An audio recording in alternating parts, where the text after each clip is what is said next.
The afternoon light found its way into the cottage through a single small window set deep into the thick wall.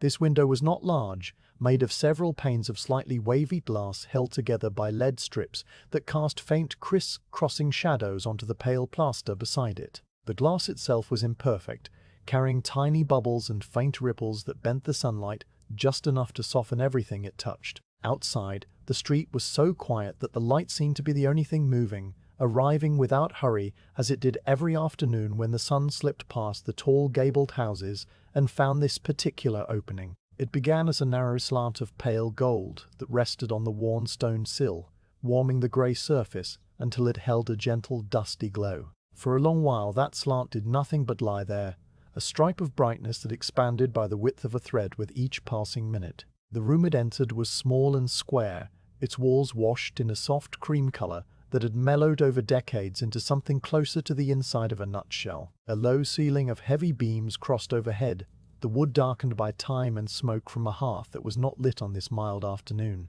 The floorboards, wide and uneven, showed the marks of countless footsteps, yet now they were completely still. Each plank settled into its neighbor with the quiet patience of old timber. Nothing in the cottage stirred. Not the dust that floated in the air, not the faint smell of dried lavender that hung near the cupboard, not the shadows that hugged the corners furthest from the window. As the light widened, it touched the edge of a plain wooden table pushed against the wall opposite the hearth. The table's surface was scrubbed clean, almost white from years of being scoured with sand and water, and it reflected the sun in a soft, blurred sheen. On the table sat a small pewter cup, empty, its handle turned toward the room, and a folded square of coarse linen that someone had left there earlier. The light moved across these objects with the same quiet indifference it gave to everything else, tracing the rim of the cup, then climbing the fold of the cloth, then sliding onto the wood beyond. It took many minutes for that journey to complete, and during that time the only sound was the barely perceptible creak of a rafter expanding somewhere above, a sound so faint it might have been imagined. Nearer the hearth, though not immediately in the light, stood a low wooden stand, shaped like a sloped desk on turned legs.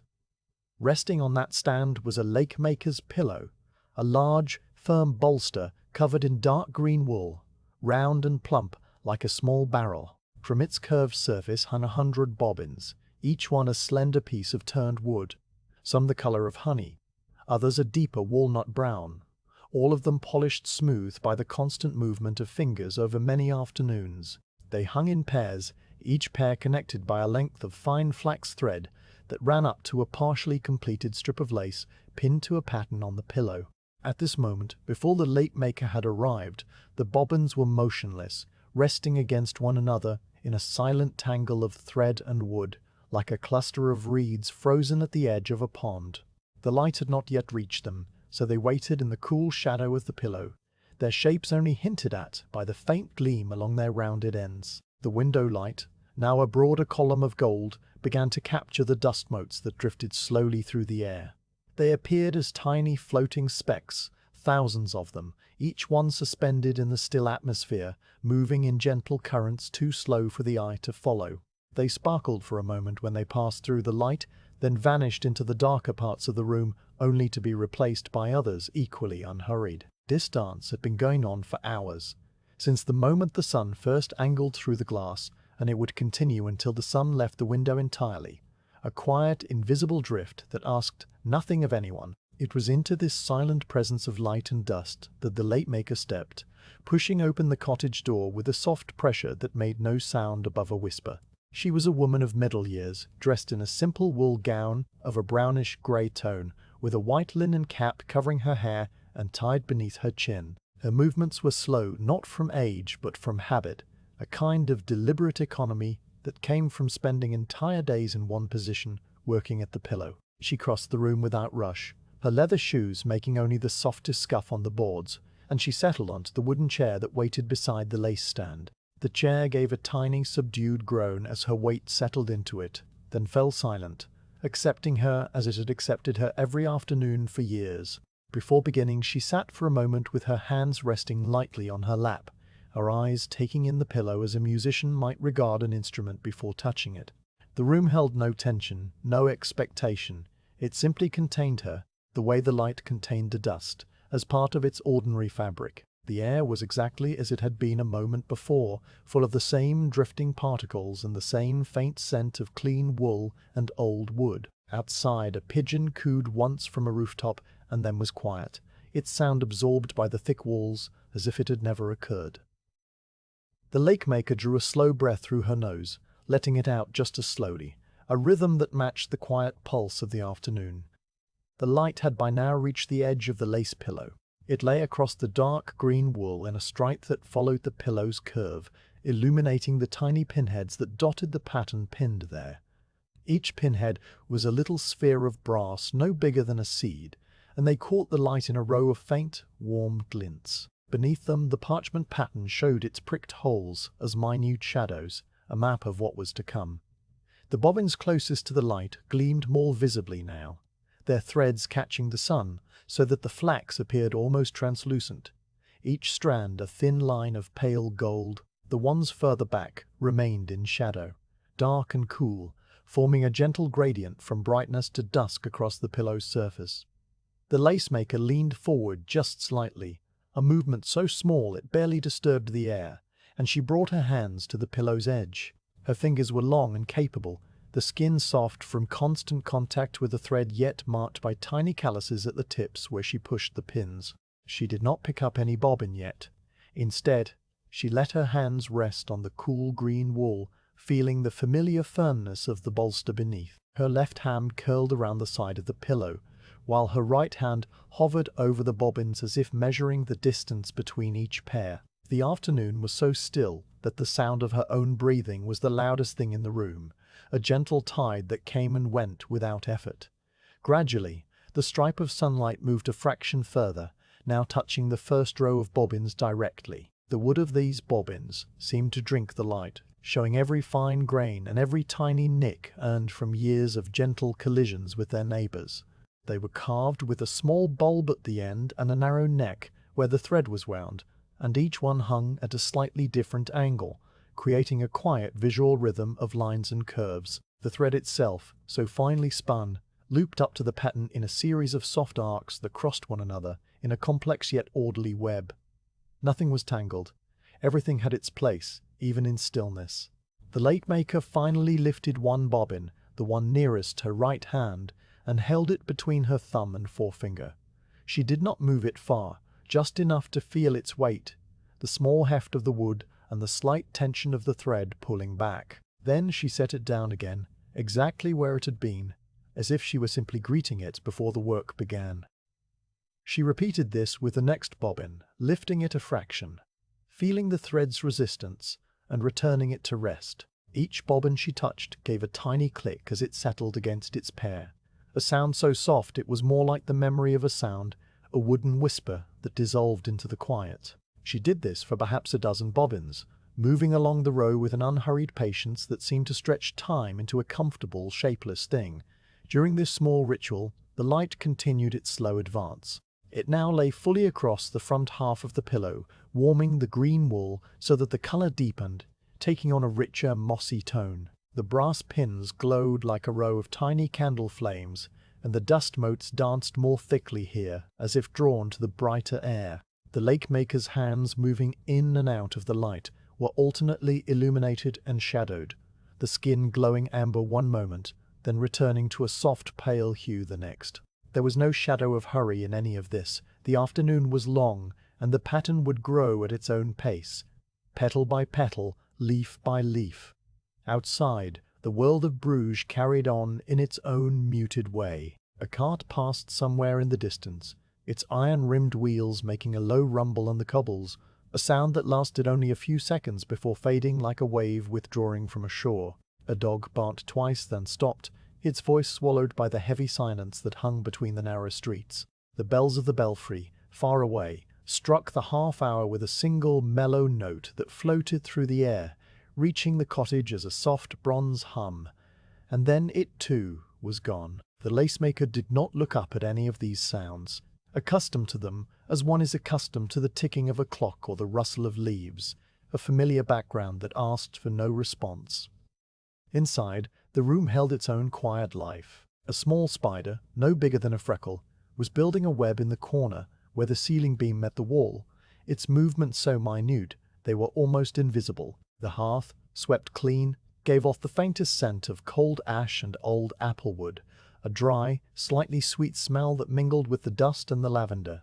The chair's joints breathed tiny creaks whenever the lacemaker shifted her weight, sounds that were absorbed immediately by the plaster and wood. The whole cottage felt like a creature at rest, breathing slowly, dreaming of nothing at all. The lacemaker's fingers now moved to the center of the pillow, where a space waited for a new pin. She took a brass pin from a small cushion near her right hand, holding it between her thumb and forefinger with the same gentleness she gave to everything, and she inserted it into one of the tiny holes in the parchment pattern. The pin went in with a soft, satisfying push, its point finding the firm stuffing of the pillow and holding fast. Then she selected 2 bobbins from the left side, crossing them over one another so that the thread formed a small twist around the pin. The wooden bobbins clicked as they changed places, a delicate sound like 2 pebbles tacked together underwater. She did the same with the next pair, and the next, building the first stitches of the afternoon's work with a rhythm that was slower than a heartbeat, a gentle pulse of wood and thread. The light, now fully established in its afternoon position, shone steadily through the window with the clear, unfiltered brightness of a sky that held only a few high, thin clouds. It no longer moved perceptibly, seeming to pause for a long while at its zenith, soaking the room in a quiet gold that turned the plain cottage into a place of simple, humble beauty. The lacemaker's cap glowed white, the wool of her dress showed its brownish warmth, and the bobbins in her hands became little sculptures of light and shadow. And still there was no hurry, no sound beyond the methodical click of the bobbins, no thought beyond the next pin and the next crossing of threads, as the afternoon stretched out like a length of unspooling linen, calm and unbroken. The laymaker's hands rested on the edge of the pillow for a span of minutes that felt indistinguishable from the slow drift of dust across the light. Her fingers, still and curved, lay against the dark green wool with the quiet familiarity of objects that belonged precisely where they were. The skin on the backs of her hands showed a fine network of tiny lines, pale and slightly dry from the constant presence of flax thread, yet the fingers themselves were supple, the joints moving with an ease that came from thousands of repeated motions. Her nails were trimmed short, clean, with a faint ridge of white at each tip where the pressure of pins had left its gentle trace. In the stillness before the first stitch, her hands seemed almost asleep, breathing with the rest of her body as her chest rose and fell beneath her woolen bodice.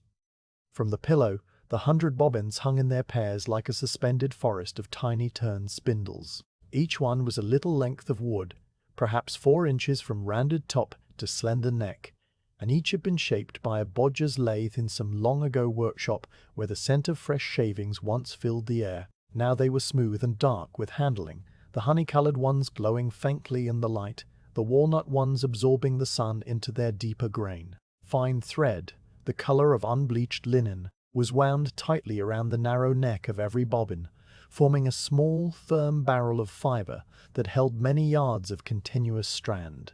From there the thread rose up, passing over the pillow's curve, through the web of existing lace, and into the pattern that was slowly taking shape. The bobbins were not tangled, but they rested against one another in a complex order that only the lacemaker understood, a silent language of position and weight. She lifted the first bobbin of the afternoon, not the same one she had greeted earlier, but the one that marked the beginning of the next repeat in the pattern. Her thumb and forefinger closed around its bulbous end, feeling the subtle warmth the wood had absorbed from the room. The bobbin was not cold as one might expect from an object at rest. It held a temperature close to that of her own skin, a kind of neutral warmth that made it feel alive in her hand. She lifted it no more than an inch, just enough to clear its resting place among its neighbors, and the thread that connected it to the pillow pulled taut with a whisper so faint it was more a sensation than a sound. The slight tension traveled down the thread to the pin where it was anchored, causing the brass pinhead to glint once, a tiny wink of light. With her other hand she selected its partner, the bobbin that shared its pair and hung beside it on the same continuous thread. She held them now in each hand, 2 small pieces of wood that were identical in shape but distinct in the small marks they carried.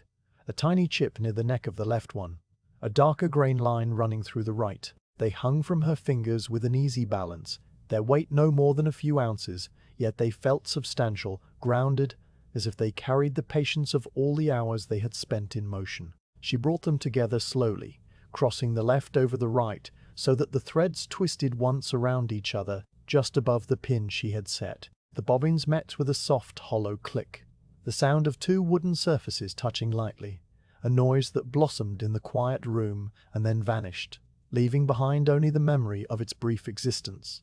Then she reversed the movement, crossing the right bobbin over the left, so that they returned to their original positions, and this produced a second click, slightly different in pitch because the angle of contact had changed. The two sounds together formed a tiny rhythmic pair, a call and response that lasted less than a second, but established the fundamental beat of the afternoon. The thread, now twisted in a neat loop around the pin, held the stitch secure, and the bobbins hung once more at rest, ready for the next step. She set them down gently, letting them rejoin the others, and the tiny weight of each settled against the pillow with a soft, muffled tap. Without pause, she moved her hands to the next pair in the row, two bobbins that hung a thumb's width to the right. They were identical in their honey tone, with thread wound so evenly that the little spools of fiber were perfect cylinders. She lifted them, felt their familiar heft, and performed the same crossing motion, left over right, then right over left, each crossing marked by a quiet wooden click. The sound was no louder than a raindrop falling on a leaf, yet in the deep silence of the cottage it filled the space like a gentle pulse. She continued to the next pair, and the next, working along the row with a steady, unhurried pace that turned the clicks into a pattern, not repetitive but sequential, each pair adding its own small voice to the quiet music of the pillow. The movement of her hands was so practiced that it seemed to happen without thought. Her fingers knew exactly how much pressure to apply, how far to lift each bobbin, when to release it so that it swung back into place with the proper tension. The thread never tangled because her hands anticipated every turn, guiding the bobbins along paths that had been worn into her muscle memory by years of afternoons just like this one. Watching her, one might think of water flowing over a gentle slope, always finding the easiest channel, never rushing, never hesitating. The skin on her fingertips, slightly calloused from pushing pins into the firm pillow, brushed the thread with a knowledge that was older than words, a kind of conversation between hand and fiber that needed no language. The bobbins themselves contributed their own small variations. Some were slightly heavier, carved from a denser piece of wood, and they fell with a deeper, more resonant click. Others were lighter, almost buoyant, and their sound was higher, more delicate. The thread tension varied subtly too. Some pairs had been wound a fraction tighter, causing the bobbins to spring back when released, while others hung more slackly, requiring a gentle pull to take up the extra play. The Lacemaker adjusted for each difference without any visible sign of effort, her hands modifying the motion by a hair's breadth, a minute shift in grip or speed that kept the rhythm flowing smoothly. The result was a steady, calming sequence of wooden sounds that seemed to stretch time into a soft, continuous present.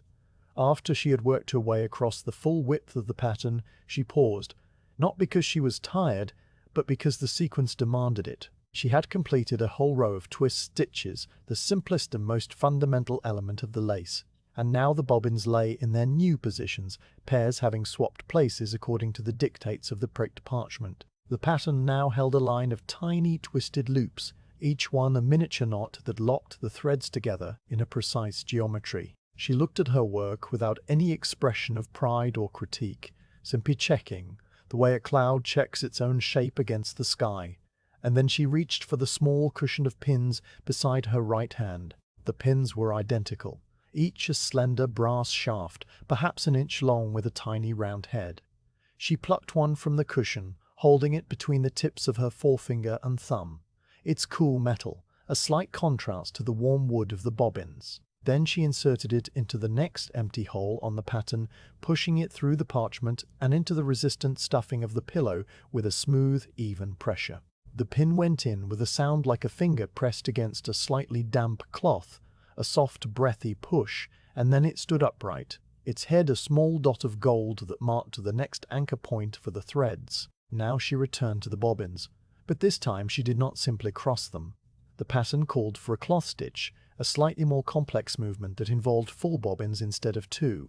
She selected a group of 4 from the left side of the row, their threads untangled by the previous twist, and she began to work them in pairs. She took the leftmost bobbin, crossed it over the one beside it, then took the pair on the right and crossed the inner one over the outer one, weaving the 4 threads into a small diamond shape of intersections.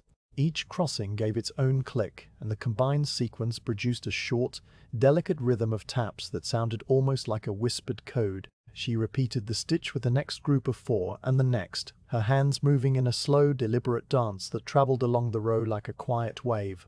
The lace that began to grow under her fingers was exceptionally fine. The thread itself was thinner than a human hair, yet strong, made from the best flax fibers that had been combed and spun until they became a continuous filament of pale luster. Where the stitches tightened around the pins, the lace took on a translucent quality, a web of light and shadow that was barely there at all. Each completed section was a tiny miracle of order, a small piece of geometry that emerged from the tangles of thread and the repetitive movements of the hands, and yet there was no sense of wonder in the room, only the calm acceptance of a task being done. The Lacemaker's face remained serene, her eyes half-lidded, focused on the pins but not straining, as if she were reading a familiar poem whose lines she knew by heart.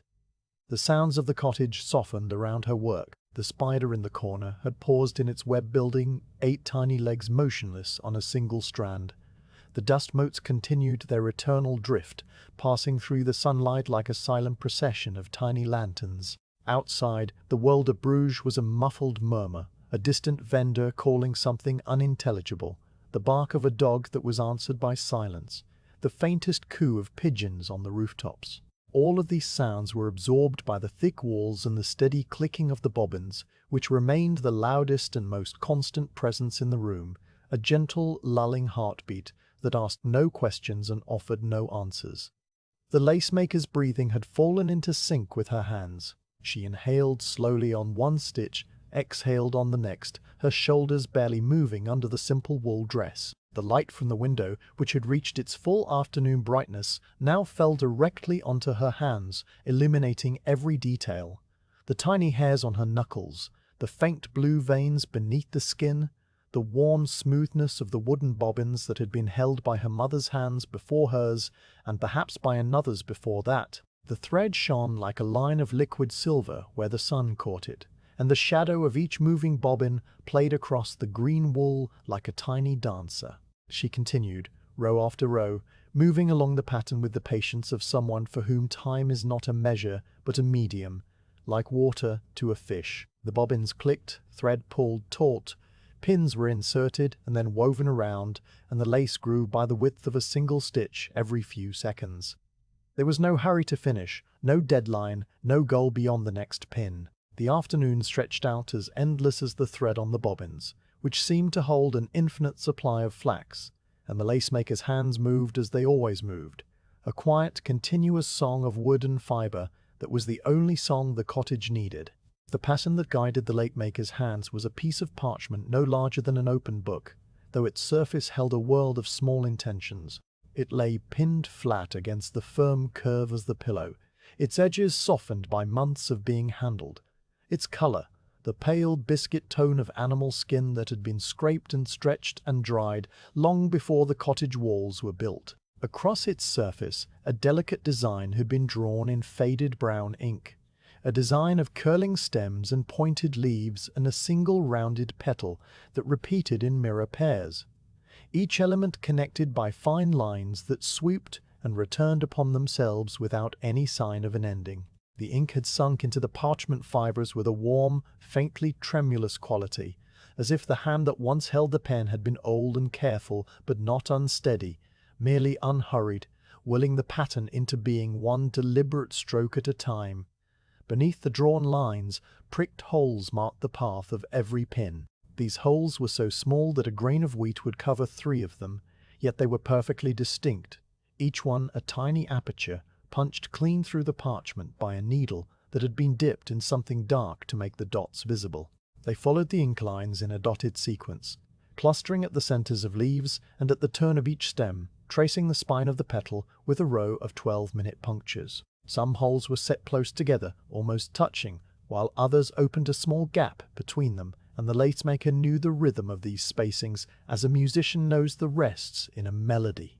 The parchment itself, though flat against the pillow, still carried a faint curl at its corners, a memory of the time it spent rolled in a drawer, and that curl gave it a breathing quality, as if it might lift at any moment and settle again. Around the edge of the pattern, a border of pinpricks formed a straight frame, and inside that frame the design repeated 3 times across and twice from top to bottom, creating a small field of identical flourishes. The repeat was not mechanical but organic, with tiny variations in the spacing that suggested the designer had allowed his eye to rest between copies. Where the ink line of one leaf met the stem of its neighbor, the holes grew slightly denser, forming a small knot of 5 or 6 dots that the lacemaker would later fill with a rosette of finer thread. The whole pattern was a promise, a map of what the lace could become once every pin was set, and every thread passed over and under its neighbors in the correct order. The lacemaker's first task in this part of the afternoon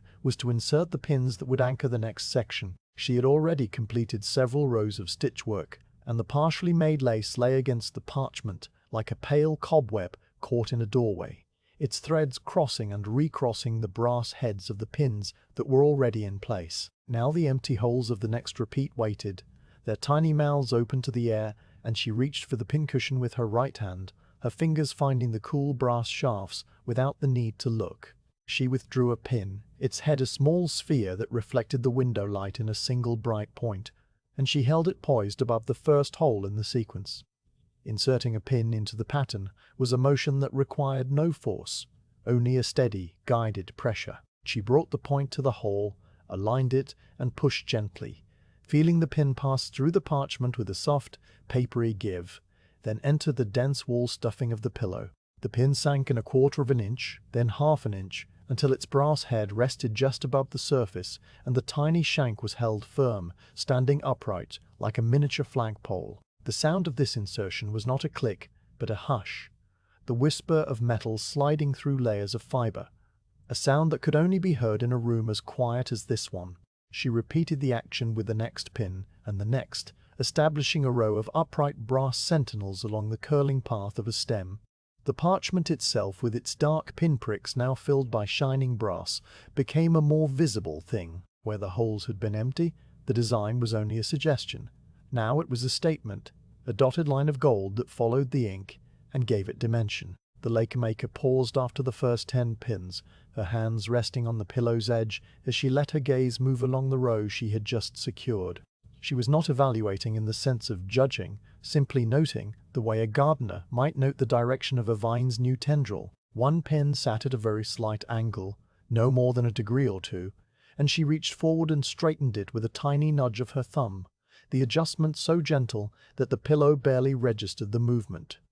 With the anchor pins set, she turned her attention back to the bobbins. The threads that rose from them were each destined for a particular pin, and the pattern dictated which pairs would work together.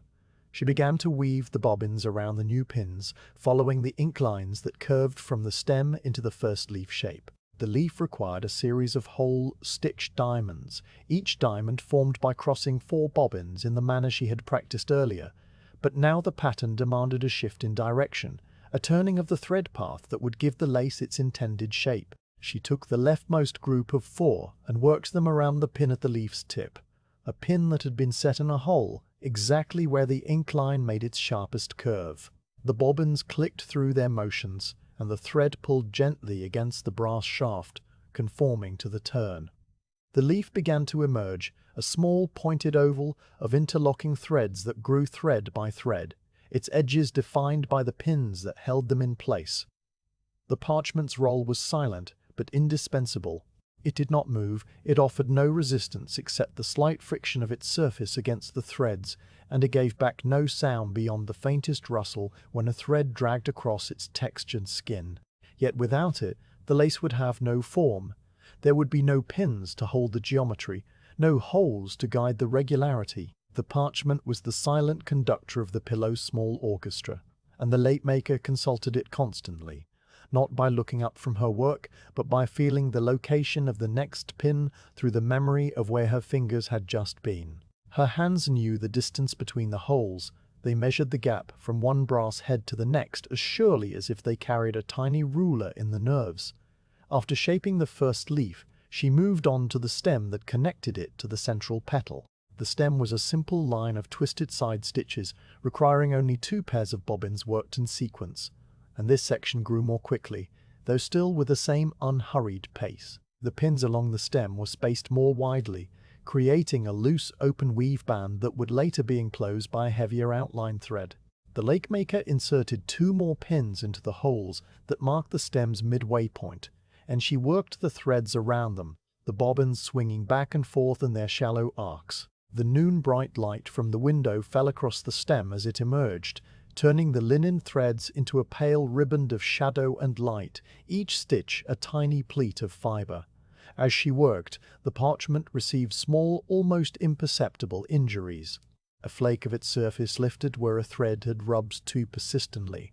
A pinhole stretched microscopically as the pin was withdrawn and reinserted a dozen times. These changes were too slow to notice in a single afternoon, but over the months and years the parchment would grow thin and fragile, its holes enlarging until the pins would no longer hold, and then a new pattern would be drawn and pricked to replace it. The Lacemaker was aware of this slow decay in the same way she was aware of her own breathing, a background fact that neither troubled nor interested her.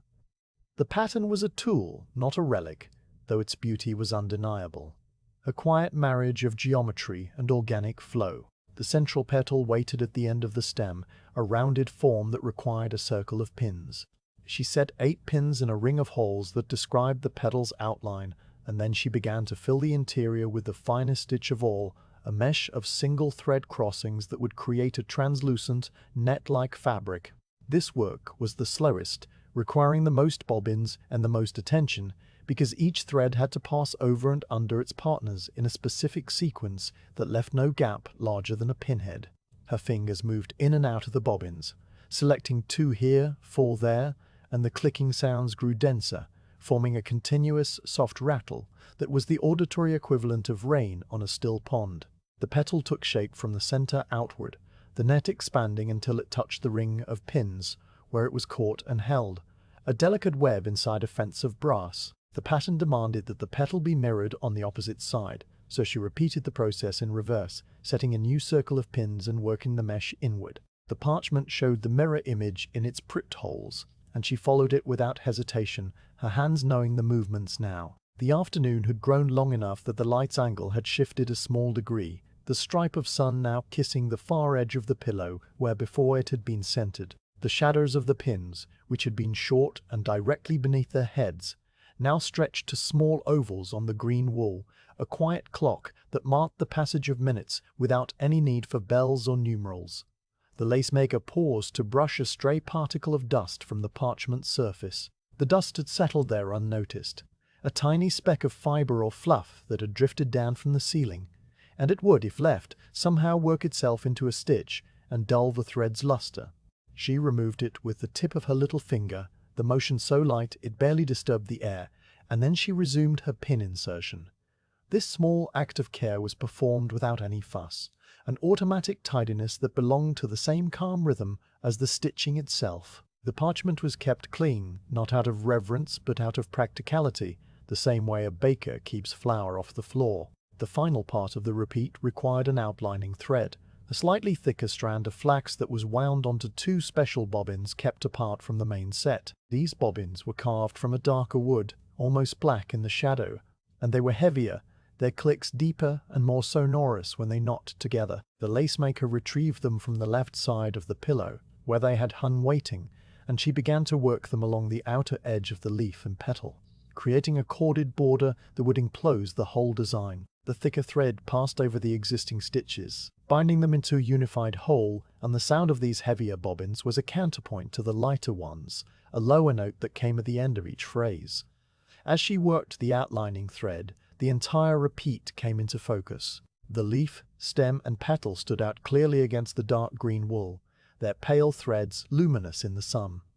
The parchment beneath was now crowded with pins, some holding completed sections, others waiting for the next repeat. The design was no longer a map, but a living thing, half realized, and the Lacemaker's hands hovered over it like a bird over its nest. She looked at the piece with the same calm observation she had given it 100 times, noting that the tension was even, that the leaf point was sharp, that the petal curve was smooth, and then she moved the pattern frame slightly, rotating the parchment by an inch so that a new section of empty holes came within easier reach.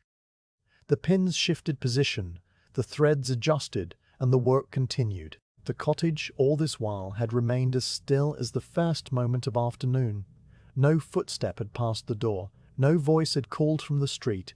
The small spider in the corner had finished its web and now hung motionless at its center, a tiny grey bead in a filigree circle. The dust motes, if anything, had grown fewer as the afternoon deepened, the light now carrying only a handful of slow drifting specks. The faint scent of the parchment, a smell like old books and forgotten rooms, mingled with the lavender and the applewood ash, creating a mild, neutral fragrance that was neither pleasant nor unpleasant, simply the smell of the place itself. The Lacemaker breathed this air in and out, her body a slow pendulum of rest and motion, her mind as empty and focused as the pattern before her. If you were to close your eyes in the cottage at this hour, the first thing you would notice would be the sound of the bobbins. It would come to you, not as a single noise, but as a gentle, layered texture, woven from many small collisions, each one brief and soft, yet together forming an unbroken fabric of sound that filled the room like water, filling a bowl. The pillow itself, with its 100 hanging lengths of turned wood, was a quiet instrument, and the Lacemaker's hands were its player, striking no hard blows, plucking no strings, only guiding wooden piece over wooden piece, in a continuous, unhurried conversation that had no beginning and no end. That conversation was the true voice of the afternoon, a steady, percussive whisper that spoke of order and patience in a language that needed no words. The most frequent sound was the click of two bobbins meeting in mid-air, as the Lacemaker crossed one over the other. This click was crisp and clean, a tiny wooden snap that lasted only a fraction of a heartbeat, yet it carried a surprising clarity, cutting through the stillness like a single drop of water falling into a stone basin. Each pair of bobbins produced its own pitch, depending on the density of the wood and the tightness of the thread wound around its neck. A bobbin carved from heartwood gave a deeper, more resonant click, a small round tone that seemed to linger in the ear a moment longer than the others, while its partner, perhaps made from a lighter cut of the same branch, answered with a brighter, sharper note. These differences were not dramatic, but they were there, a subtle spectrum of sound that the quiet room made audible. After the crossing click came the softer sound of release, the moment when the Lacemaker let a bobbin fall back against its neighbor on the pillow. This was not a click so much as a dull, muted tap, a sound like a finger gently pressing on the surface of a drum that had been covered with a thick cloth. The bobbin, having finished its short journey over and under the thread, swung back on its own small arc, its rounded end striking the pillow or the bobbin beside it with a cushioned thud. The pillow's green wool absorbed much of the impact, swallowing the sharper edges of the noise and leaving only a low, breathy thump that you would miss if you were not listening carefully. It was a sound that seemed to fall asleep as soon as it was born. Then there was the whisper of thread, a sound so fine it bordered on silence. When the Lacemaker drew a pair of bobbins apart to take up slack in the stitch, the flax thread slid against the brass pin that anchored it, producing a faint, high-pitched shush, like the rustle of a moth's wing against a window pane. This whisper had no rhythm of its own. It came at irregular intervals, slipping between the clicks and thuds, like a quiet breath drawn between spoken words. The thread also sang a deeper note when it passed under tension across the edge of the parchment pattern, a brief dry rasp that recalled the sound of a leaf dragged over stone, though far quieter, a sound almost imagined. Together, the click, the thud, and the whisper created a trio of tiny noises that never grew louder, never faded, but simply continued, a constant presence as reliable as your own pulse. There were other, even subtler sounds woven into this tapestry. Every few minutes the Lacemaker would reach for a new pin, and the metal shaft would make a soft, clean sliding sound as it pushed through the parchment and into the pillow's stuffing, a sound like a nail being pressed into firm clay. Then the pinhead, that tiny brass sphere, would sometimes give a faint metallic tink if it happened to touch the shaft of another pin already set. A fleeting, silvery chime that hung in the air for an instant before vanishing. The pincushion itself, a small stuffed oval of velvet worn smooth, released a nearly inaudible crinkle when the lacemaker withdrew a pin, the sound of the fabric shifting its grip on the remaining brass shafts. None of these noises called attention to themselves. They simply happened, part of the gentle machinery of the pillow. The bobbins that had been carved from heavier, denser wood produced a distinct thud when they fell, a sound that you could almost feel as a tiny vibration through the floorboards. One such bobbin, the darkest of the set, had a small flaw inside its grain, a tiny check that made its click slightly duller, a little cracked note that distinguished it from all its neighbors. The Lacemaker knew this bobbin well. She could find it in the dark by its sound alone, and she handled it no differently, though perhaps she held it for a fraction of a second longer on its descent, easing its fall to spare the thread any jolt. Its partner, a lighter bobbin with a streak of pale sapwood, clinked against it with a cheerful, almost musical tone, so that the pair together made a small duet of contrast, the cracked and the clear, side by side. As the afternoon deepened, the sound of the bobbin seemed to change, though in truth the change was in the room around them. The air, cooling by the smallest degree, grew slightly denser, and the clicks travelled through it with a touch more warmth, losing the sharp edge they had carried at noon. The light, now slanting lower, no longer fell directly on the pillow, and the shadow that covered the bobbins seemed to muffle their voices, as if the darkness were a soft blanket drawn over them. The sounds became rounder, more blended, a continuous murmur rather than a sequence of distinct events. It was like listening to rain on a roof far above. After a while, you stopped hearing the individual drops and began to hear only the steady, comforting hush of the whole. If you had sat in the corner of the cottage with your eyes half closed, you would have noticed how the rhythm of the bobbins settled into your own breathing. The clicks came in small groups of 4 or 6, the groups separated by brief pauses that matched the time it took the Lacemaker to select the next set of threads. These pauses were never exactly equal, yet they felt regular, following a subtle pattern that was as natural as the rise and fall of a sleeper's chest. Occasionally, a longer pause appeared when the Lacemaker stopped to straighten a pin or to brush a stray thread from the pattern, and in that pause the silence came flooding back, filling the room like a held breath. Then the first click would sound again, and the web of noise would resume, picking up where it left off, as if it had never been interrupted. The bobbins near the edge of the pillow, which hung more freely, sometimes knocked against the wooden stand itself. This produced a different sound altogether, a hollow, resonant bonk that travelled up through the stand and into the floor, a sound that you could feel in the soles of your feet. It happened rarely, perhaps once in a quarter of an hour, and each time it came as a small surprise, a reminder that the pillow was a solid thing, not merely a floating island of thread. The Lacemaker did not react to this sound beyond pausing for half a beat, waiting for any vibration to settle, and then continuing. The bonk, like all the other noises, was simply absorbed into the quiet routine. There was a particular moment, repeated many times over, when a newly crossed pair of bobbins swung apart and their connecting thread went slack for an instant before the Lacemaker pulled it taut. In that instant, the 2 bobbins would gently tap the pillow's wool in quick succession, a double tap that sounded like the soft footsteps of a tiny animal crossing the floor. Tap, tap, then the whisper of the tightening thread, then the click of the next crossing. Tap, tap, whisper, click. The sequence repeated itself in endless variation, each recurrence slightly different in speed and emphasis, so that even though the elements were the same, the pattern never felt mechanical. It felt instead alive, an organic pulse that breezed with the afternoon. The Lacemaker herself made almost no sound beyond the movements of her tools. Her breathing was so quiet that it was lost beneath the bobbin noise, a gentle tide beneath a louder sea.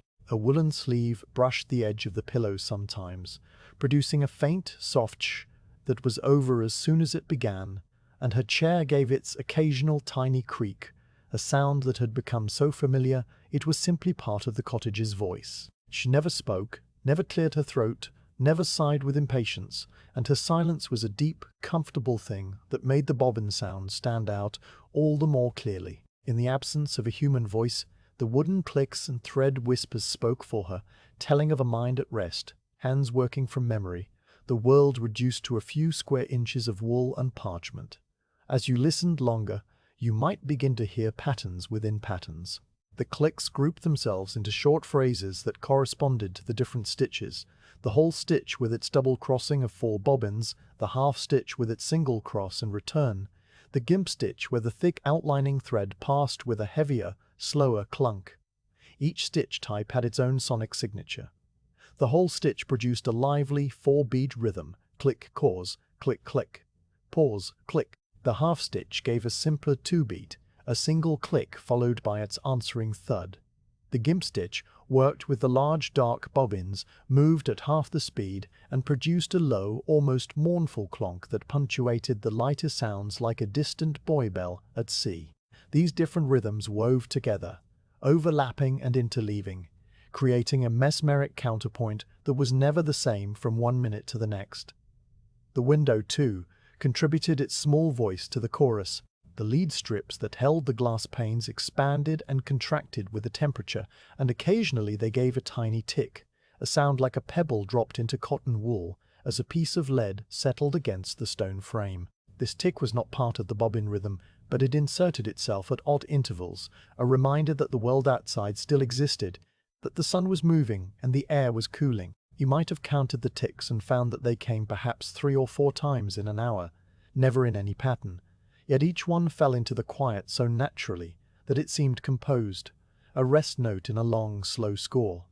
The sound of the bobbins did not stay within the cottage. It leaked out through the small window, muffled by the glass and the thick walls. And if a passer-by had stopped on the cobbled street and listened very carefully, they would have heard a faint, regular tapping drifting down from the upper half of the house, like a woodpecker working on a distant tree. But no one stopped. The street was empty, and the tapping rose into the air and mixed with the other sounds of Bruges, the distant bell of the belfry, the coo of pigeons, the wind moving through the canal alleys. Out there the bobbin sounds were so faint they would have been mistaken for a loose shutter or a branch against a roof. Inside, they were the world. Time passed differently when you gave your attention entirely to the sound. Minutes that would have felt long in silence slipped by unnoticed, carried on the continuous stream of clicks and thuds. You might have looked up at the window and realized that the light had changed, that the square of sky visible through the glass had gone from pale blue to a softer, grayer hue, without your having noticed the transition. The bobbins had marked every second of that change, their rhythm a kind of audible clock that measured nothing but its own unfolding, and still they continued. The Lacemaker's hands moving with the same steady pace, the same gentle economy, her fingers finding bobbins and pins in the fading light as easily as they had in the brightness. One bobbin, hanging near the center, had a slightly longer thread than the others, and when it swung free it traced a wider arc, its wood brushing against 2 or 3 neighbors before coming to rest. This produced a soft, rattling sound, a tiny wooden cascade that lasted perhaps a full second, longer than any single click.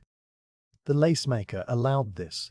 It was part of the bobbin's nature, and correcting it would have meant adjusting the winding, which she would do later, not now. The rattle happened every few dozen stitches, a small unexpected flourish in the steady stream of simpler sounds, and each time it came it brought a subtle variation, a tiny lift in the rhythm, that prevented the ear from growing too accustomed. Gradually, as the hour drifted toward evening, the sounds began to space themselves a little further apart.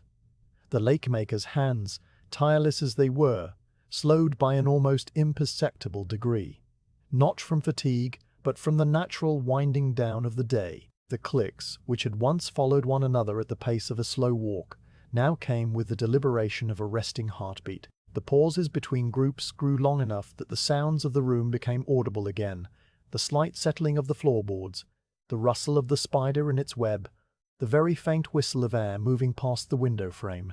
These sounds had been there all along, masked by the bobbin rhythm, and now they re-emerged like stones revealed by a receding tide. The bobbins themselves seemed to speak more softly, their clicks more rounded and subdued, as if they too were growing sleepy. The last sound of the chapter, before the Lacemaker would pause and rest her hands, was a single, solitary click from the darkest bobbin, the one with the flawed grain. It had been hanging alone, its partner already in her hand, and when it swung back against the pillow, it made that familiar, slightly cracked note.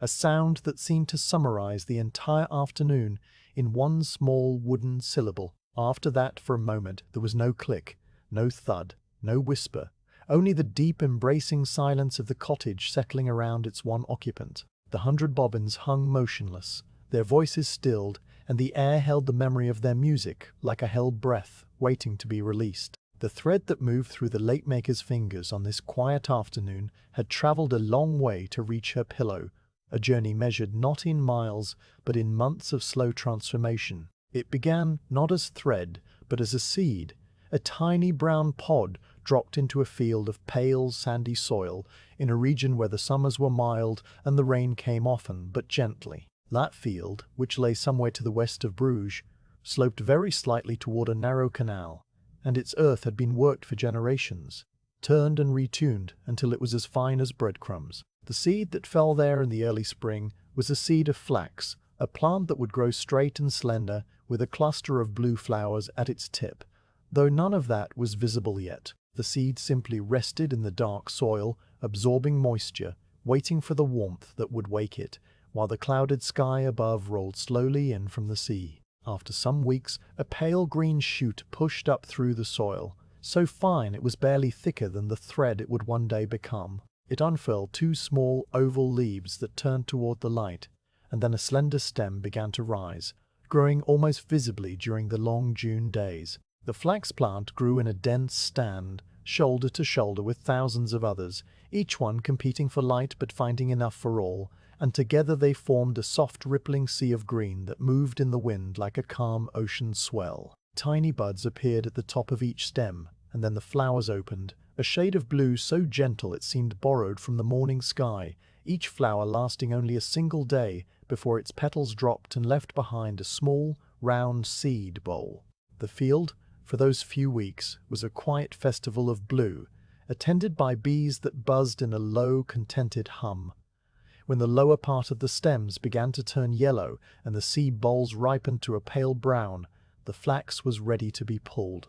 This was not cutting but pulling, because the fibers that would become the thread ran the whole length of the stem down into the root, and to cut them would be to lose the longest, strongest strands. So workers walked into the field and grasped handfuls of the plants near the ground, pulling them up with a steady, even pressure that brought the roots out of the soil with a soft, tearing sound. The pulled flax was laid in long rows on the field to dry, the stems resting in parallel bundles, the seed bowls all facing one direction in a neat and orderly fashion that spoke of careful hands.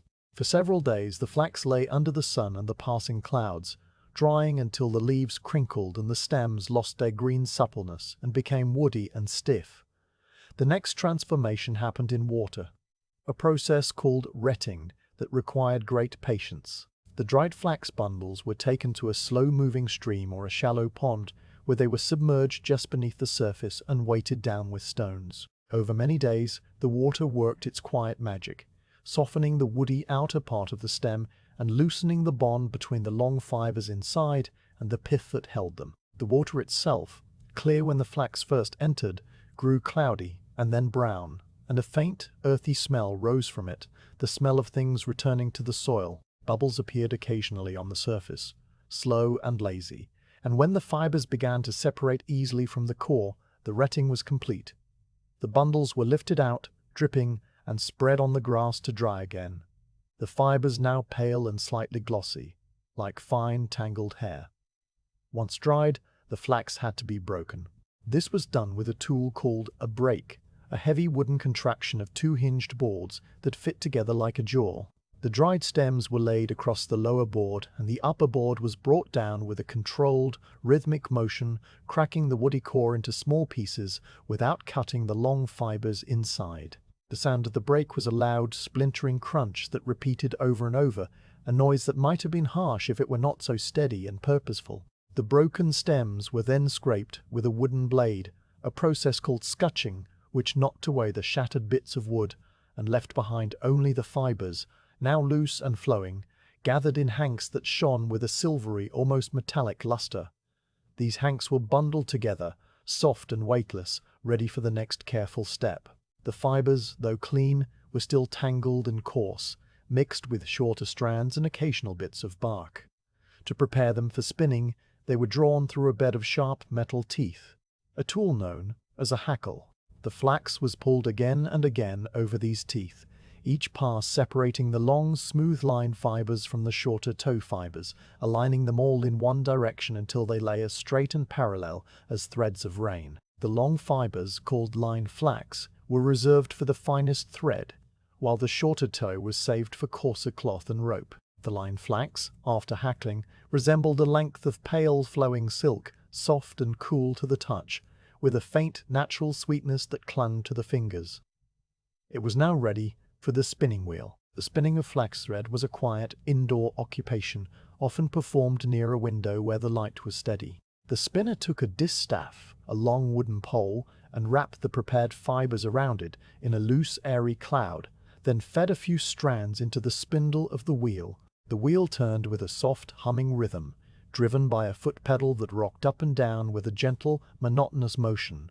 As the wheel turned, the fibers twisted together into a continuous strand, thin and strong, winding onto a bobbin that grew slowly fatter. The spinner controlled the thickness by how quickly the fibers were fed and how fast the wheel turned, and the thread that emerged was even and true, with only the slightest variation in diameter that would not matter for lace.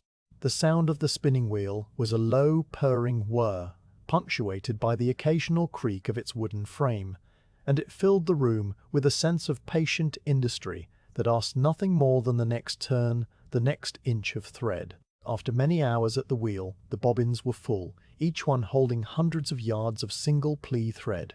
But lace required stronger thread, so two strands were twisted together in the opposite direction, a process called plying. This was done on the same wheel, running two full bobbins side by side and feeding their threads together so that they wound around each other, making a balanced, smooth cord that would not kink or unravel. The plied thread was then wound into skeins, looped in a large circle and tied loosely to keep it neat, and the skeins were boiled gently in water with a little potash to remove any remaining gum and to bleach them to a pale, creamy color. After another drying spread on clean linen in the sun, the thread was the color of winter moonlight, with a soft, almost fluffy surface that would later become smooth through the lacemaker's hands. From the spinner's cottage, the skeins traveled by cart and by foot to the market towns, where they were sold to dealers who supplied the lacemakers of Flanders. The journey was uneventful. The skeins lay folded in a wicker basket covered with a piece of coarse cloth to keep off the dust, and the cart's wheels turned slowly on the cobbled roads, the horses' hooves making a steady, four-beat rhythm that did not disturb the quiet countryside. Sometimes the cart passed through small villages where children paused in their play to watch it go by, but mostly it traveled in solitude, through lanes lined with poplars, past fields of grazing cows, under skies that shifted slowly from blue to grey and back again. The skeins, being light and small, made no sound. They simply rested, waiting. Eventually, the thread reached Bruges, a city of narrow streets and tall gabled houses where the sound of lace bobbins was a common music. In a small shop near the market, the lacemaker had purchased a supply of thread some months before, selecting the skeins by feel, running them between her thumb and forefinger to test the tension and the smoothness. She had taken them home and wound them onto her own bobbins, a task she performed in the evening by candlelight, her hands turning the bobbin slowly as the thread transferred from the skein to the wooden spool. The winding required an even pressure, not too tight, or the thread would stretch and lose its spring, and not too loose, or the bobbins would tangle. She did this work without haste, the candle flame flickering gently in the draught, casting long, dancing shadows of the bobbins on the wall. By the time she finished, each bobbin was a neat, firm cylinder of thread, ready for the pillow. Now, on this quiet afternoon, that thread was passing through her fingers again, each strand a small miracle of patience that had travelled from a blue flower in a field to a pattern of leaves and petals on a green wool pillow. The thread remembered nothing of its journey. It had no memory of the rain that fell on the retting pond, or the humming of the spinning wheel, or the gentle sway of the cart. It was simply thread, pale and strong, flexible enough to tie into the tiniest knots, strong enough to hold those knots for a century or more. The Lacemaker did not think of that journey either, except perhaps on some distant winter evening when she might pause and rub a length of thread between her fingers and consider, briefly, the many hands that had worked it before her. But not now. Now the thread was just thread, and the only thing that mattered was the next pin, the next crossing, the next quiet click. The quality of this particular thread was excellent, which was why the lace it produced was so fine. The long line fibers had been hackled with great care, leaving behind almost no short ends to create fuzz or slubs, and the plying had been done so evenly that the thread had no thick or thin spots to catch the eye. When the light struck it at a low angle, it glowed with a soft pearly sheen, and where it passed over itself in a stitch, the slight compression made a tiny highlight that gave the lace its characteristic sparkle. The thread slid through the pins with almost no friction, and the bobbins hung from it with a perfect balance, each one swinging freely without pulling its neighbor out of place. The Lacemaker appreciated this smoothness in the same automatic way she appreciated a sharp pin or a well-stuffed pillow, as a condition that made the quiet rhythm possible. The color of the thread was not pure white, but a warm, natural ecru, the shade of unbleached linen that had been boiled only once. Over time, as the finished lace was washed and exposed to the air, it would lighten to a paler hue, but for now it carried the faintest hint of its plant origin, a ghost of the field still lingering in the fibers. This color looked beautiful against the dark green wool of the pillow, and it harmonized with the brass pins and the honey-brown bobbins, so that the whole assembly presented a picture of muted earthen tones. No single element stood out. Everything blended, the thread as much a part of the pillow as the wool itself, a quiet partner in the afternoon's stillness. The flax plant, back in its distant field, had long since been turned under the soil, its roots becoming part of the earth that would feed next year's crop. The bees that had visited the blue flowers had built new combs and filled them with honey, and the children who had watched the retting pond now had children of their own.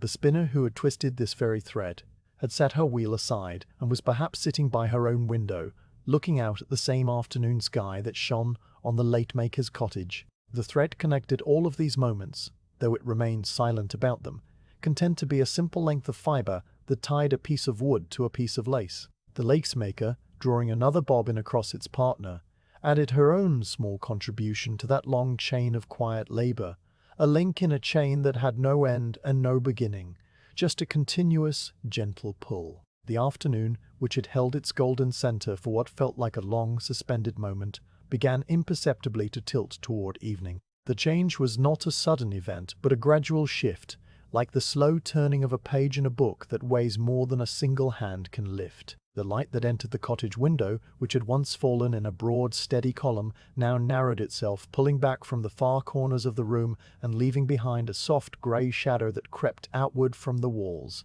The sun, somewhere beyond the rooftops of Bruges, had passed its highest point many minutes before, and now it was descending on a long, shallow arc that would eventually take it behind the tall, gabled houses to the west. Its light, as it thinned, took on a deeper hue, a warm, honeyed gold that seemed to contain the memory of all the afternoons that had ever been.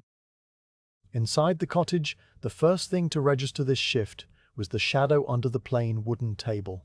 That shadow had been a small, dark pool at noon, barely large enough to cover the feet of the chair, but now it lengthened slowly, stretching across the floorboards in a dark rectangle that rippled over the uneven planks. The table legs, which had cast no shadow at all, now threw thin, distorted lines across the wood, lines that crawled toward the hearth with a patience that matched the Lacemaker's own hands. A small knot in one floorboard, which had been invisible in the brighter light, now appeared as a tiny dark eye, its grains swirling around it in faint concentric rings, and then the shadow took it, swallowing the knot whole. The room was slowly becoming a different room, its geography redrawn by the moving sun. The Lacemaker felt the change on her left shoulder before she noticed it anywhere else. For the past hour, that shoulder had been warmed by the direct touch of the sun, a gentle, comfortable heat that had seeped through the wool of her dress and into the muscle beneath. Now that warmth began to fade, degree by tiny degree, leaving behind a coolness that was not unpleasant, but simply different, a reminder that the day was passing. She adjusted her posture by a fraction, leaning forward a tiny bit more to keep her hands in the remaining light, and the chair gave its familiar, subdued creak as her weight shifted. The sound was absorbed by the quiet, and she did not pause in her work, her fingers continuing their soft, rhythmic dance among the bobbins. The dust motes, which had danced so thickly in the noon light, now seemed fewer and lazier. They settled lower in the air, drifting at the level of the Lacemaker's hands rather than near the ceiling, and they moved more slowly, as if the cooling air had made the atmosphere slightly heavier. Each mote, when it passed through the slant of gold, glowed for a moment like a tiny floating ember, and then it drifted into the shadow and was lost. Some motes landed on the green wool of the pillow, clinging there, tiny specks of pale fluff that the Lacemaker would later brush away without thought. Others found their way to the surface of the table, where they joined a fine, invisible layer that had been gathering since morning. The air itself felt softer now, less bright, holding the room in a gentle, muted embrace. The window glass, which had earlier transmitted the light with a clear, sharp brilliance, now seemed to filter it through a warmer tint. The faint ripples and bubbles in the panes, invisible at midday, now cast subtle distortions on the plaster wall opposite. Small pools of soft, wavering light that shifted every few seconds as the sun's angle changed. One of these pools, shaped something like a broad bean, moved so slowly down the wall that you would not notice its progress unless you looked away and then looked back minutes later. It crossed a small crack in the plaster, a crack that had been there since the cottage was built, and for a moment the crack was illuminated in golden relief, a tiny canyon on the surface of the wall, before the shadow returned and hid it once more. Outside, the street that ran past the cottage was as quiet as it had been all afternoon, but the quality of that quiet had changed. The earlier stillness had been a bright, expectant thing, filled with the potential of a passing cart or a calling voice, but now the quiet was deeper, more settled, the quiet of a world that was beginning to turn inward. The air beyond the window had cooled by a degree or two, and the pigeons that had cooed from the rooftops earlier had fallen silent, perhaps tucked into the sheltered angles of the gables. A single small cloud, thin and stretched like a length of carded wool, drifted slowly across the patch of sky visible through the glass, its edges tinged with a faint apricot hue, and then it passed beyond the frame, leaving the sky a uniform, pale grey blue. A distant sound broke the stillness, so faint that it was almost a memory of a sound rather than the sound itself. It was the rumble of a cart's wooden wheels on cobblestones, coming from somewhere to the north, perhaps near the market, or along one of the wider streets that led to the city gates. The rumble rose to a soft, low thunder that lasted for a dozen slow seconds, the wheels striking each cobble with a dull, rhythmic thud, and then it faded, swallowed by the thick walls and the distance. The Lacemaker heard it, but she did not register it with any conscious attention. Her hands continued their crossing and twisting, the bobbins clicking in their steady, unhurried pattern as the cart's rumble became part of the afternoon's gentle texture, absorbed and forgotten. A little later, the bell of the belfry in the market square struck the hour. The tower was far enough away that the sound, by the time it reached the cottage, was not a loud, commanding clang, but a soft, mellow note, a single bronze hum that hung in the air like a thread of sound stretched thin. It vibrated for a long, gentle moment, the tone slowly decaying, and then it was gone, leaving behind a silence that seemed deeper than before. The Lacemaker did not count the strokes. The hour was not important. The bell was simply another element of the afternoon, like the light or the dust, a calm, sonorous event that asked nothing of her. She continued her work, the bobbins adding their own smaller, softer notes to the silence that followed the bell's decay. On the pillow, the lace was slowly filling the pattern, though its progress was so gradual that you might not notice a difference from 1 minute to the next. The web of threads now covered the first few leaves and the stem that connected them, and the Lacemaker had begun shaping the rounded petal that would complete the repeat. The pins stood in their ordered rows, their brass heads glinting less brightly now as the light softened, and the threads themselves, which had sparkled so whitely at noon, now took on a warmer, creamier tone. Each stitch, as it was tightened, drew the previous stitches a fraction closer, so that the whole piece was a single tensioned fabric, every thread depending on its neighbors for its place. The lace-maker's hands moved across this fabric like a calm sea captain navigating familiar waters, never rushing, never pausing beyond the rhythm's natural rest. The green wool of the pillow, which had felt warm to the touch earlier, was now slightly cooler, its nap smooth and dense. The bobbins, too, had lost the faint glow of absorbed heat, and now felt cool and dry in the Lacemaker's fingers, though they still answered to her touch with the same light, ready give. The darker bobbins, the ones carved from walnut, seemed almost to disappear into the shadow that now covered the far edge of the pillow, while the honey-colored ones still gleamed softly in the remaining light. The contrast between the two groups was a quiet study in light and dark, a gentle visual rhythm that echoed the audible rhythm of their clicks. The lacemaker paused for a moment to adjust the position of the pattern on the pillow. The portion she had been working on had crept close to the edge, and she needed to rotate the parchment to bring a fresh section of empty holes within easier reach. She loosened the pins that held the pattern in place, only 3 of them, and slid the parchment around the pillow's curve by the width of her hand, then reset the pins with the same steady, deliberate pressure. The threads, which had been attached to the old section, followed the movement without tangling, their bobbins swinging gently as the patch of lace shifted. The whole operation took perhaps a minute, and during that minute the only sounds were the faint rustle of the parchment and the soft cushioned taps of the bobbins settling into their new positions. Then the clicks resumed, and the rhythm picked up where it had left off. Outside, another sound drifted into the room, this one even fainter than the cart. The distant voice of a man calling to someone across the street, perhaps near the canal. The words were unintelligible, softened by distance and stone, into a low melodic murmur. A second voice answered, equally muffled, and then the two were silent, their brief exchange completed. The Lacemaker did not look up.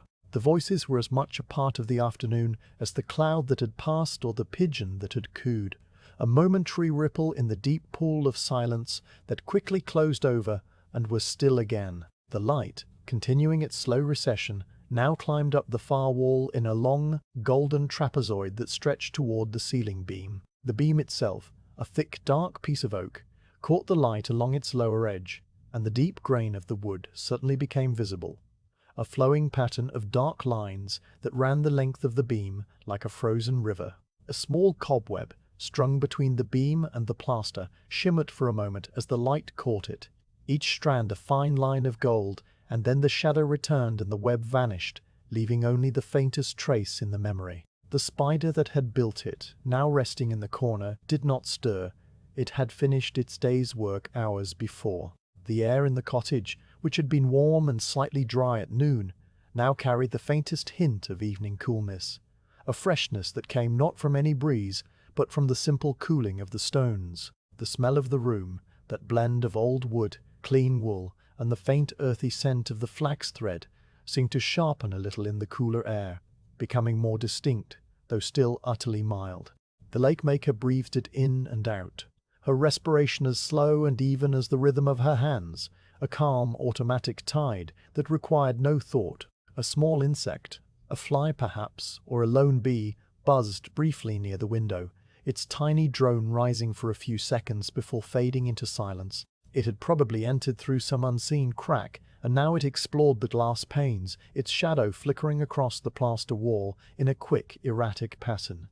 The Lacemaker did not track its movement. Her eyes remained on the pins and the threads, her focus narrow and deep. The insect, finding nothing of interest, eventually settled on the window frame and was still, adding its own tiny presence to the quiet room. The Lacemaker's cup, the small pewter vessel on the table, now lay entirely in shadow. Its rim, which had earlier caught the light in a bright line, was now a dark, understated curve, and the folded linen beside it was a soft grey square. The table itself, that scrubbed, pale surface, had taken on a cooler, bluish tone, the warmth of the sun having abandoned it entirely. The floorboards around the table legs were dark, the knot in the plank long since swallowed by the lengthening shadow. The whole lower part of the room was now in a gentle, deepening dusk, while the upper part, near the window, still held the last of the golden light. The room was divided, horizontally, into 2 zones, a soft, fading brightness above, and a cool, quiet dimness below. The Lacemaker's hands moved between these two zones, dipping into shadow as they reached for a bobbin on the far side, then returning to the light as they brought it up to the pins. The effect was a gentle rhythmic play of illumination, her fingers alternately glowing and darkening, the thread appearing as a pale whisper one moment and a bright line the next. The bobbins themselves, lifted into the light, showed their fine grain and tiny nicks, and then they swung back into the shadow and became dark silhouettes, their shapes only suggested. This visual rhythm was as steady as the audible one, a calm, quiet dance of light and dark that had been going on since the first stitch and would continue until the last.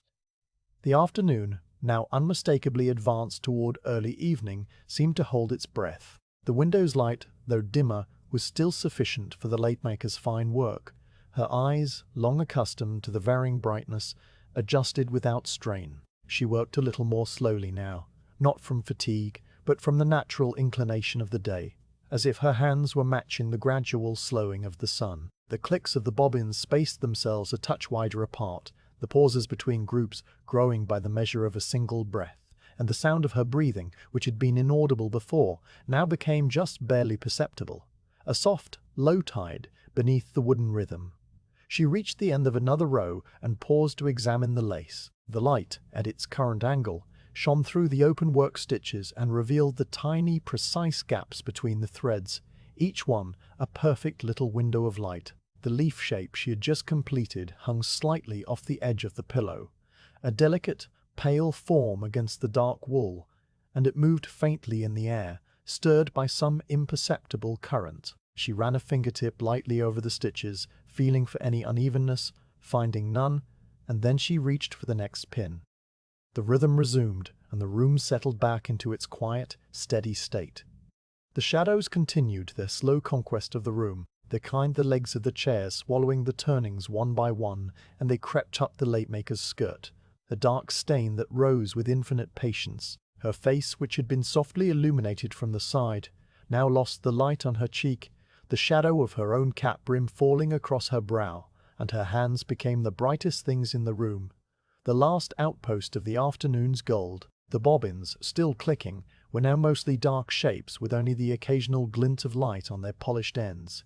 The music had become a quieter, duskier thing, a lullaby of wood and thread sung in the lowering light. A final distant sound reached the cottage as the chapter drew to a close, the faint, hollow clop of a horse's hooves on stone, somewhere far off, perhaps near the city wall. The sound was slow, deliberate, the walk of an animal that was not in any hurry, and it passed after a few moments, fading into the silence as completely as the bell had faded. The Lacemaker, still working, did not register it. The light continued to dim, the shadows continued to grow, and the pillow continued to fill with lace, a slow, steady process that mirrored the turning of the earth, quiet and certain, with no need for any witness. The path outside the cottage was made of packed earth, a narrow strip of ground that ran between the stone foundations of the houses and the edge of the cobbled street. Over many years, the tread of countless feet had pressed it as hard as clay, smoothing away the loose soil until it shone faintly in the rain and dulled to a soft grey-brown when dry. On this late afternoon, the path was in shadow, the sun having slipped behind the row of gabled rooftops opposite, and the earth held the day's warmth in its compacted grains, releasing it slowly into the cooling air. A thin line of weeds, small and pale, grew along the seam where the path met the cottage wall, and their leaves hung still, unstirred by any wind. The path itself carried the marks of the morning's activities, a faint indentation from a wooden clog, the blurred edge of a cartwheel that had passed too close to the wall, the tiny, three-toed print of a sparrow that had hopped there hours ago. All of these marks were quiet relics, undisturbed, waiting for the next foot to fall. Into the deep silence of the cottage, a silence woven from the soft clicks of bobbins and the distant wash of air through the window, a new sound slowly emerged. It began so faintly that it could have been mistaken for a shift in the timbers, or the settling of the stones in the wall, or the echo of your own heartbeat carried outward by the quiet. The sound was a soft, regular scuff, a gentle, rhythmic brushing that seemed to come from somewhere down the path to the left, near the corner where the narrow street met the slightly wider lane. At first it was barely more than a texture in the air, a low, dry whisper that blended with the other muted noises of the afternoon. But as the seconds passed, it separated itself, becoming distinct. A series of unhurried footfalls on packed earth, each one a brief muffled crump that followed the one before it with an easy, patient interval. The lacemaker, seated at her pillow with her hands among the 100 bobbins, did not raise her head or pause in her work. Her fingers continued to cross the smooth wooden pieces, left over right and right over left, producing a steady series of small clicks that answered the footfalls without any sign of interruption. She had heard the sound of a neighbor passing many times before, on many afternoons, and the part of her mind that registered such things did so with the same calm indifference it gave to the tick of a rafter or the rustle of the spider in its web. The footsteps were simply another layer of the quiet world outside, a world that seldom called on her and never required an answer. Her eyes remained on the parchment pattern, tracing the line of pinpricks that marked the next leaf, and her breathing stayed slow and even, a gentle tide that matched the rhythm of her stitching. The footsteps came closer, their sound clarifying as they approached along the path. You could now distinguish the individual phases of each step, the slight pressure of a heel making contact, the soft roll forward along the edge of the sole, the final push-off of the toes that crunched a tiny grain of earth before the other foot took up the pattern. The person walking was not in any hurry.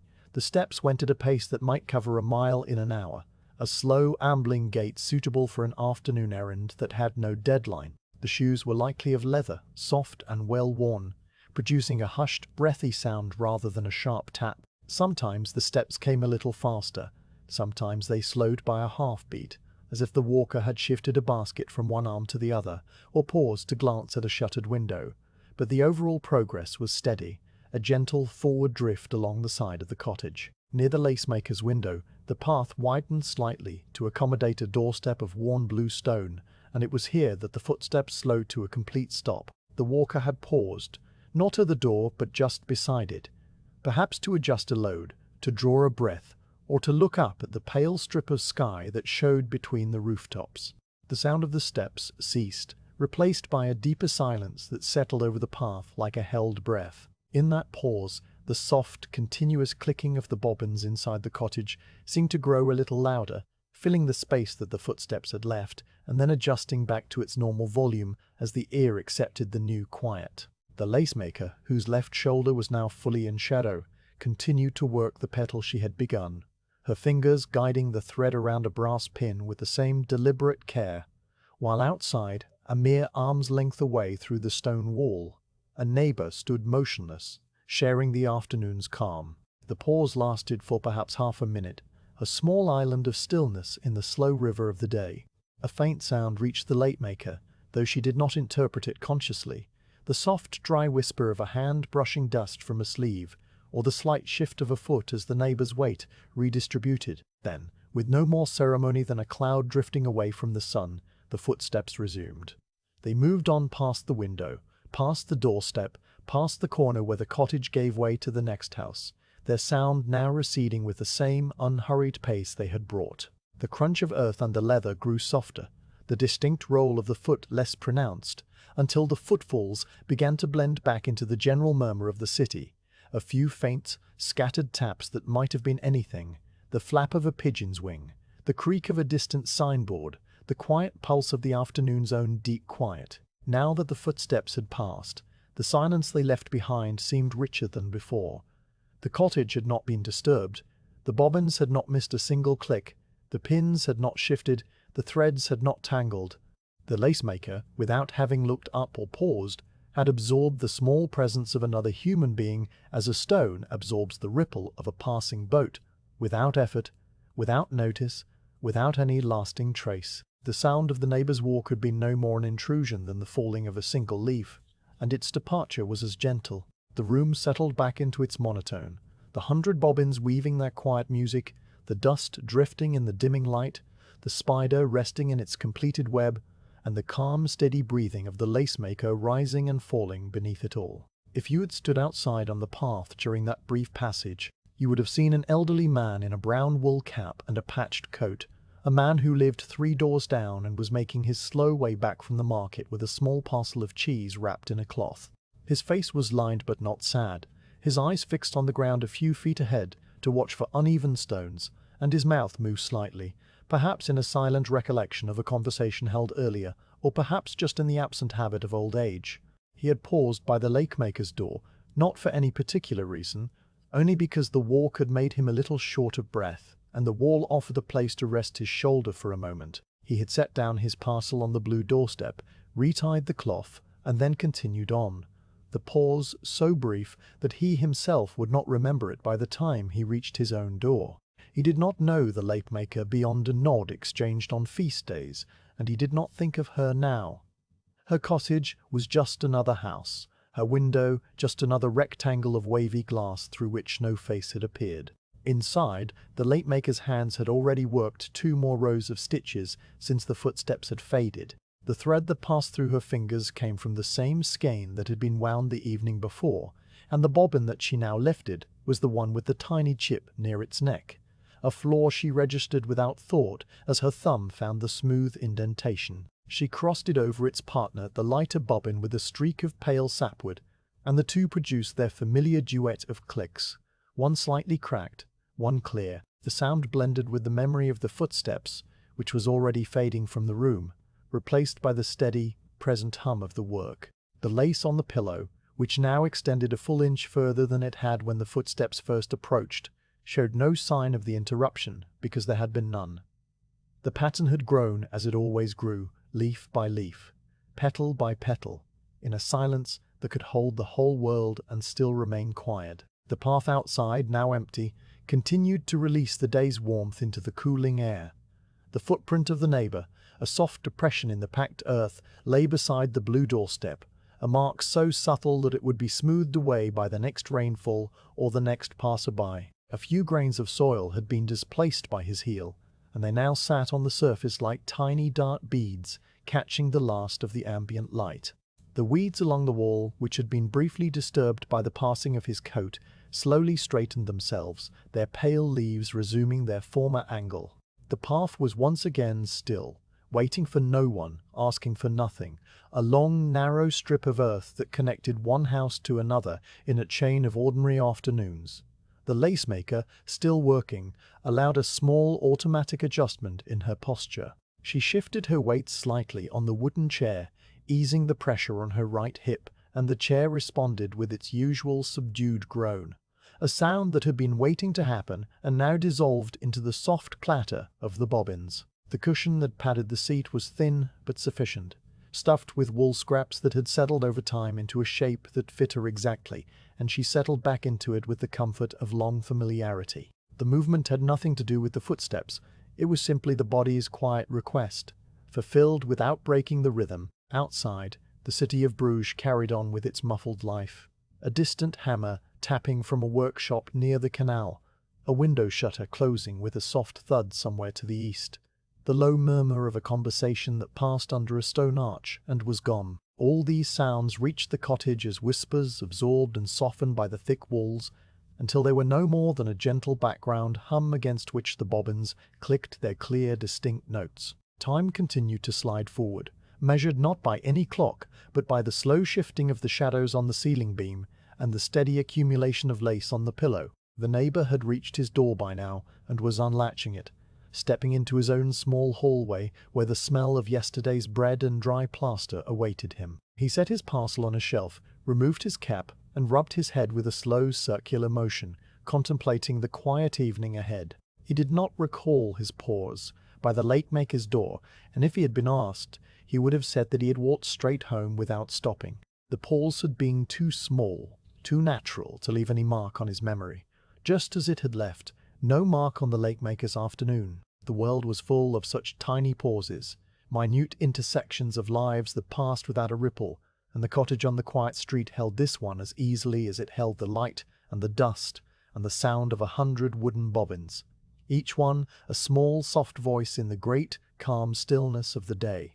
The Lacemaker sat on her wooden chair in a stillness so complete that the small movements of her body, when they came, arrived like the slow, silent drift of clouds across a windless sky. She was not a statue. She was a living, breathing presence.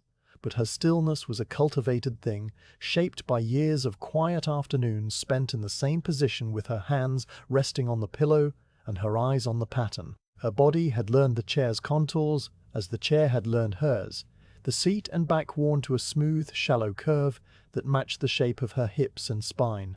There was no tension in the way she held herself, no rigid line of the shoulders or stiff angle of the neck, only a gentle, settled ease that came from muscles accustomed to long hours of small, repetitive work. She sat as naturally as a tree stands, rooted, patient, asking nothing of the world but to be left to her task. Her breathing was the slowest and most constant motion in the room, a soft, tidal rhythm that ran beneath the clicking of the bobbins like a deep current under a light surface ripple. Each inhalation began low in her belly, lifting the wool of her dress in a barely perceptible rise, and then traveled upward through her ribs until her shoulders expanded by the breadth of a thread. The pause at the top was brief, a moment of quiet suspension when the air seemed to rest inside her, and then the exhalation followed, long and even, the breath leaving her in a measured stream that was warm and silent. The whole cycle, from the first hint of inward draw to the final release, took perhaps 6 or 7 seconds, a span so unhurried that you might count the clicks of a dozen bobbins between one breath and the next. The Lacemaker did not consciously pace her breathing to her work, but over the hours a natural synchrony had developed, the bobbins crossing in pairs of 4 while the air flowed gently in and out. Each stitch a small punctuation in a calm, unending sentence. Her shoulders, draped in the brownish-grey wool of her dress, rose and fell with each breath in a motion that was almost too slight to see. The fabric over her shoulder blades moved with a soft, diffident rustle, the only sound her clothing made besides the occasional whisper of a sleeve against the pillow. The dress itself was an old friend, shaped from sturdy cloth that had softened over many washings, its seams relaxed and its surface free of any stiffening starch. It did not bind her arms or pull across her back, it simply hung from her shoulders in a comfortable, familiar weight, as much a part of her as the chair or the pillow. The bodice was laced loosely enough to allow the full depth of her breathing, and the skirts, full and gathered, pooled around her on the chair and spilled slightly onto the floor, where they lay in a quiet puddle of shadow. No petticoat rustled when she shifted, for she wore only a single linen shift beneath the wool, a garment so fine from long wear that it had become as soft as a second skin. Her head was bowed only a little, angled forward just enough to bring the pattern into the clearest focus without straining her neck. The white linen cap that covered her hair shifted slightly with each breath, its ties beneath her chin moving in a gentle rhythmic sway that was barely visible. The cap was plain, edged with a simple hem, and it framed her face in a soft, pale oval that caught the dimming light from the window. Her expression, seen in profile, was one of complete absorption, the eyes half closed, the mouth relaxed and slightly downturned at the corners in a way that had nothing to do with sadness, only with a quiet concentration that excluded all other thoughts. The small lines at the corners of her eyes and the faint crease between her brows were the only marks the years had left on her face, and even these seemed to soften in the gentle light, becoming part of the quiet landscape of her features. Her spine, that long, flexible column of bone and muscle, maintained a gentle S-curve that was neither slumped nor rigidly straight. It was the posture of someone who had been sitting for hours, but who had learned, through long practice, to distribute her weight evenly across the chair's wooden seat. The small of her back rested against the chair's curved slat, which had been shaped by a bodger long ago to fit a human spine, and the contact was so perfect that the wood and the woman seemed to have grown together. Occasionally, without any apparent thought, she would make a minute adjustment, a slight tilt of the pelvis, a tiny lift of one shoulder, a shifting of weight from the left hip to the right, and then back again. These adjustments were so small and so infrequent that you could watch for many minutes and see no change at all, and then a single quiet movement would ripple through her frame like a breeze passing over a field of wheat, and she would settle into a new position that was almost indistinguishable from the old one. The chair beneath her contributed its own quiet personality to the hour. It was made of beech, a pale, close-grained wood that had darkened with age to the color of wheat tea, and its joints were pegged and glued in a way that allowed the wood to move with the seasons. When the Lacemaker shifted, the chair gave a soft, subdued creak, a sound more like a sigh than a complaint, and then it fell silent again.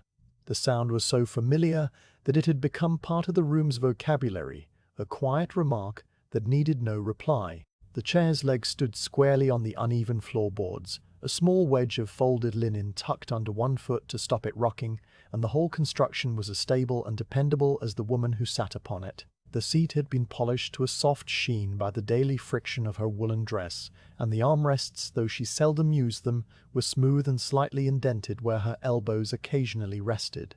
Her arms moved from the shoulders with an easy, fluid economy, the elbows held close to her sides, but not pressed against them.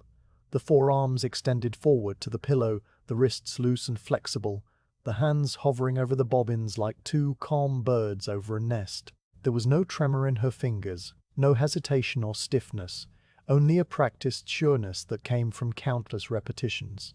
The muscles of her forearms, visible when the sleeve fell back an inch, were lean and defined, not with the bulk of heavy labor, but with the fine, corded strength of precise, small movements endlessly repeated. The skin on her inner wrists was pale and thin, showing the faint blue lines of veins beneath, and the light caught the fine, almost invisible hairs that lay flat against the skin. Every motion she made was rounded, no sharp jerks or sudden stops, as if her limbs moved through a medium slightly thicker than air, a gentle, invisible water that smoothed all her gestures into slow, deliberate arcs. The rhythm of her breath, sometimes aligned by chance or by some deeper attunement with the rhythm of the bobbins. When she was working a whole stitch that required 4 distinct movements, her breath might divide itself into 4 equal parts. A small in-breath on the first cross, a tiny hold on the second, a longer out-breath on the third and fourth, the click of the bobbins marking each phase. At other times her breathing drifted into a slower, independent pattern, a counterpoint that ran alongside the work without touching it. There were moments when a particularly dense sequence of stitches required a little more attention, and her breath would grow shallower, her back straightening by a hair, before she relaxed again as the easier section returned. These fluctuations were as gentle as the swelling and subsiding of a calm sea, and they passed without leaving any trace of strain.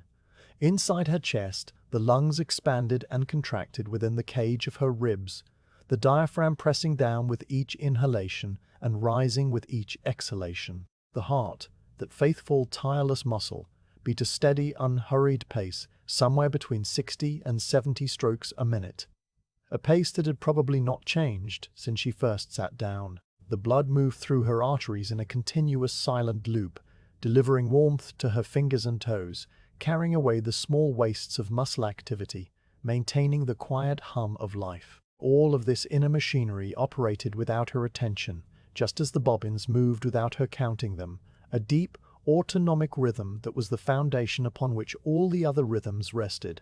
She was no more aware of her own heartbeat than she was of the spider in the corner, and yet it was there, the quiet drum that kept the music going. Her skin, across her face and hands, was warm, but not hot, radiating a gentle, steady heat that mingled with the cooler air of the cottage. The tip of her nose was perhaps a degree cooler than her cheeks, a small variation that would have been unnoticeable to anyone but the most attentive observer. The skin of her hands, constantly moving through the air and touching the cool wood of the bobbins, was slightly cooler still, though the friction of the thread and the small exertions of the pin setting kept the fingertips supplied with a steady warmth.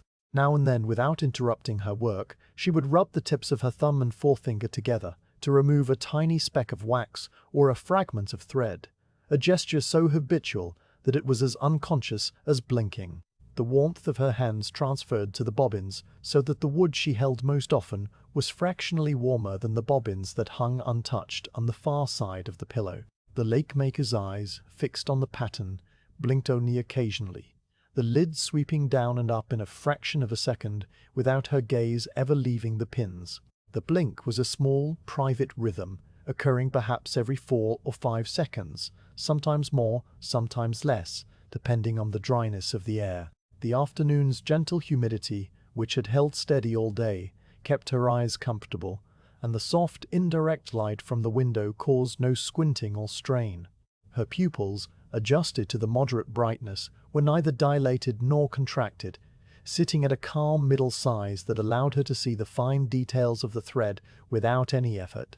The tiny muscles around her eyes, the ones that would have tightened in concentration or worry, remained as relaxed as the rest of her, contributing to the overall impression of tranquil absorption. If you had stood very close, you might have heard the sound of her breathing, a faint, low susurration that was almost indistinguishable from the whisper of the thread. It was a clean, soft sound, uncolored by any cough or wheeze, the exhalation passing through her nose in a slow, steady stream. Occasionally, for no particular reason, she would inhale a little more deeply, a small, siphoning breath that filled the very bottom of her lungs, and then she would sigh it out in a longer, gentler stream that caused the bobbins nearest her lips to sway almost imperceptibly. This deeper breath was not a sign of weariness or emotion. It was simply the body's periodic request for a full exchange of air, a request that was granted without any fuss. After such a breath, her rhythm would resume exactly where it had left off, the bobbins clicking their small ascent. The muscles of her back, those long, broad sheets of flesh that ran from her shoulders to her waist, held her upright with a strength that was utterly quiet. They did not quiver or ache because the chair gave them enough support, and because her posture was so well balanced that no single muscle had to work harder than any other. The deep, intrinsic muscles along the spine, the ones too small to name, made tiny, continuous adjustments, a constant, minute dance of tension and release that kept her perfectly poised. These adjustments were so fine that they produced no external movement. Only a hand laid gently on her back would have felt the subtle flicker of activity beneath the wall. She did not feel them either, for they had long since passed below the threshold of conscious sensation, becoming as automatic as the beating of her heart. The chair's seat, though worn smooth, was not soft, and after hours of sitting, the points of contact between her body and the wood would have become noticeable if she had not learned the art of small, weightless shifts. Every few minutes she would lift her weight almost imperceptibly from the seat by pressing her feet more firmly on the floor and straightening her knees just a fraction, a movement that gave her thighs and buttocks a brief respite from pressure. Then she would settle again, the new position so close to the old that not a single pin's shadow wavered. The floor beneath her feet, two wide oak planks, received the slight increase in pressure without a sound, their ancient fibers compressing by an amount too small to measure. Her shoes, simple leather turnshoes with thin soles, allowed her toes to flex and grip the wood, providing a stable base that contributed to her overall balance. The air in the cottage, cool and still, circulated around her in slow, lazy eddies that she did not feel but that carried away the mild warmth of her skin. The temperature of the room was neither warm nor cool, but a perfect neutral, the kind of temperature that made the body feel as if it were not in a room at all, but suspended in a gentle, invisible bath. This comfort, though it might have been a luxury in another context, was simply the natural state of the cottage on this particular afternoon, a gift of the thick stone walls and the deep window that shaded the interior from the sun's full heat. The Lacemaker, having known this room in all its seasons, did not think about the temperature. She simply inhabited it, her body an instrument perfectly tuned to its surroundings. Her mind, if it could be said to have a state, was as quiet as her body. She was not thinking of the past or the future, not worrying about the price of thread or the state of the roof, not remembering a conversation or planning a meal. The pattern before her, with its curling lines and precise pinpricks, occupied just enough of her attention to keep the restless, chattering part of the mind still. The rest of her awareness floated in a calm, pleasant nowhere, a soft grey space where there were no words and no images, only the gentle rhythm of the work. This state, so hard to achieve by effort, had come to her naturally over the years, a byproduct of the repetitive, undemanding task. She was, in those long stretches of the afternoon, as close to pure, quiet presence as a human being could be, a breathing, working stillness. The hands continued their dance. The bobbins clicked, the threads whispered over the pins, and the lace grew another millimeter. The lacemaker's body, that faithful, silent partner, asked nothing but the occasional small shift and the slow, steady tide of breath. It was not young, this body, but it was strong in the way that a well-used tool is strong, with a suppleness that many younger bodies lacked. It had carried her through decades of afternoons, just like this one, and if it was not asked to run or leap or lift great weights, it was asked to sit and breathe and move its fingers with infinite patience, a request to which it responded with unwavering grace. The chair creaked once more, a tiny soft sound, and the Lacemaker breathed in, breathed out, and worked the next stitch, her whole being a calm, integrated whole that moved through the afternoon with the quiet momentum of a slow, deep river. The Lacemaker worked her way along the final curve of the petal with the same unhurried pace she had brought to every stitch since the afternoon began, and as her fingers guided the last pair of bobbins through their crossing, the pattern repeat reached its quiet conclusion. There was no fanfare and no sudden change in the rhythm. The thread simply completed the outline that the pricked parchment had described.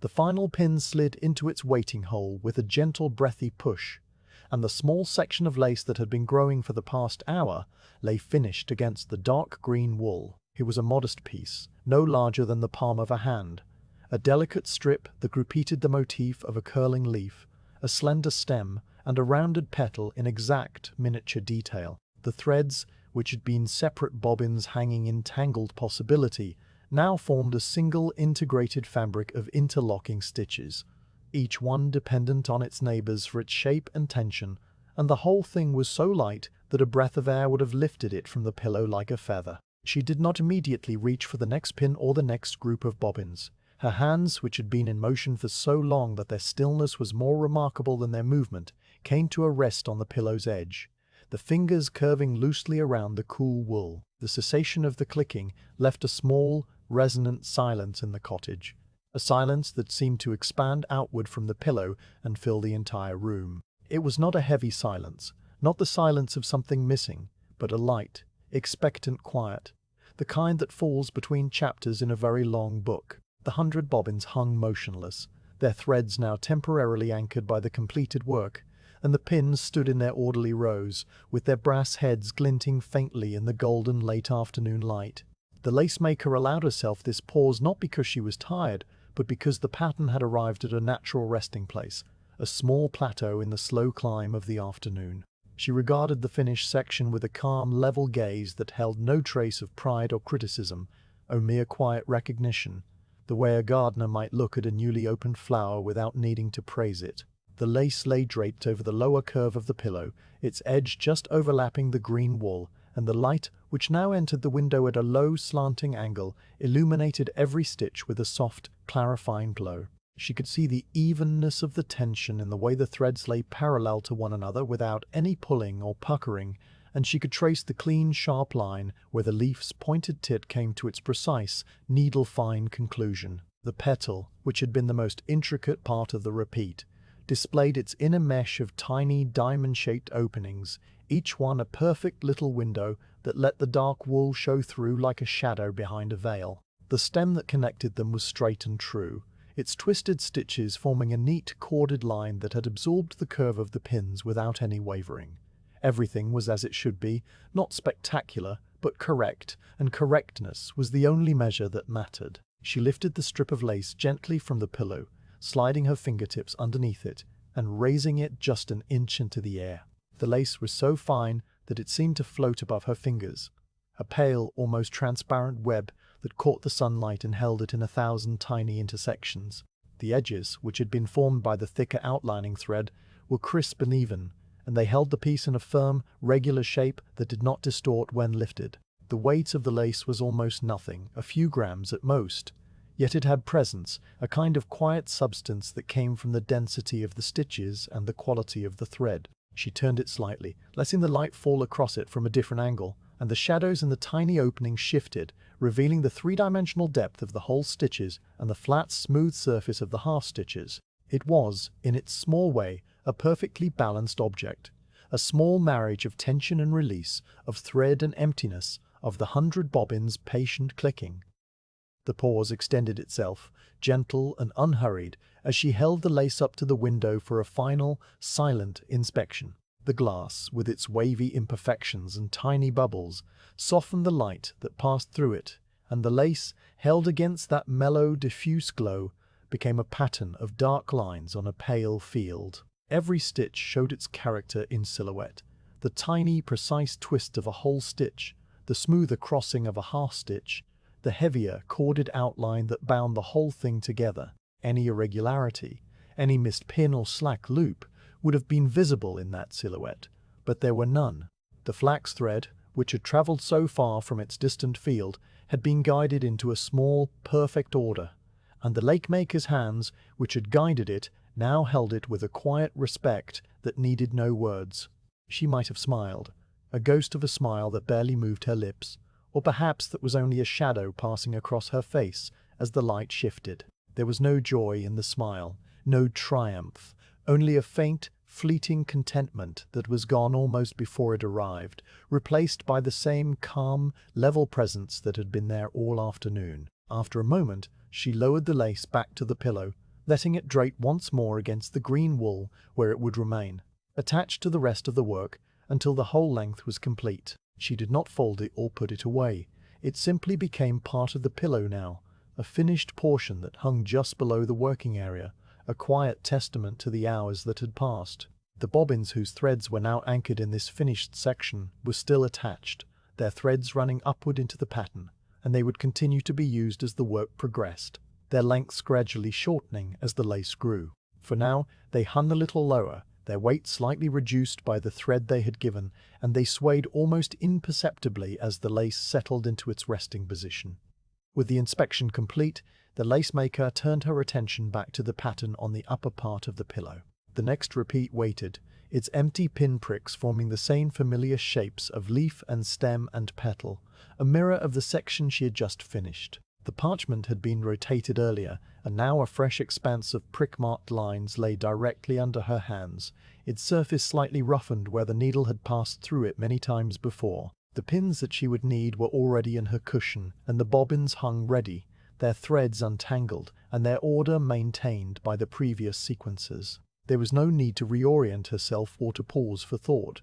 The pattern was as familiar as her own breathing, and her hands knew the path they would take before her mind had even considered it. She began by selecting the first pin of the new repeat, a brass shaft with a tiny rounded head, and she inserted it into the hole that marked the beginning of the stem. The pin went in with that soft, breathy push, the same sound that had accompanied every pin of the afternoon, and the point found the firm stuffing of the pillow with a gentle, satisfying resistance. Then she reached for the bobbins that would form the stem's twisted stitches, the same pair she had used for the stem in the previous repeat, their honey-coloured wood warm and smooth under her fingers.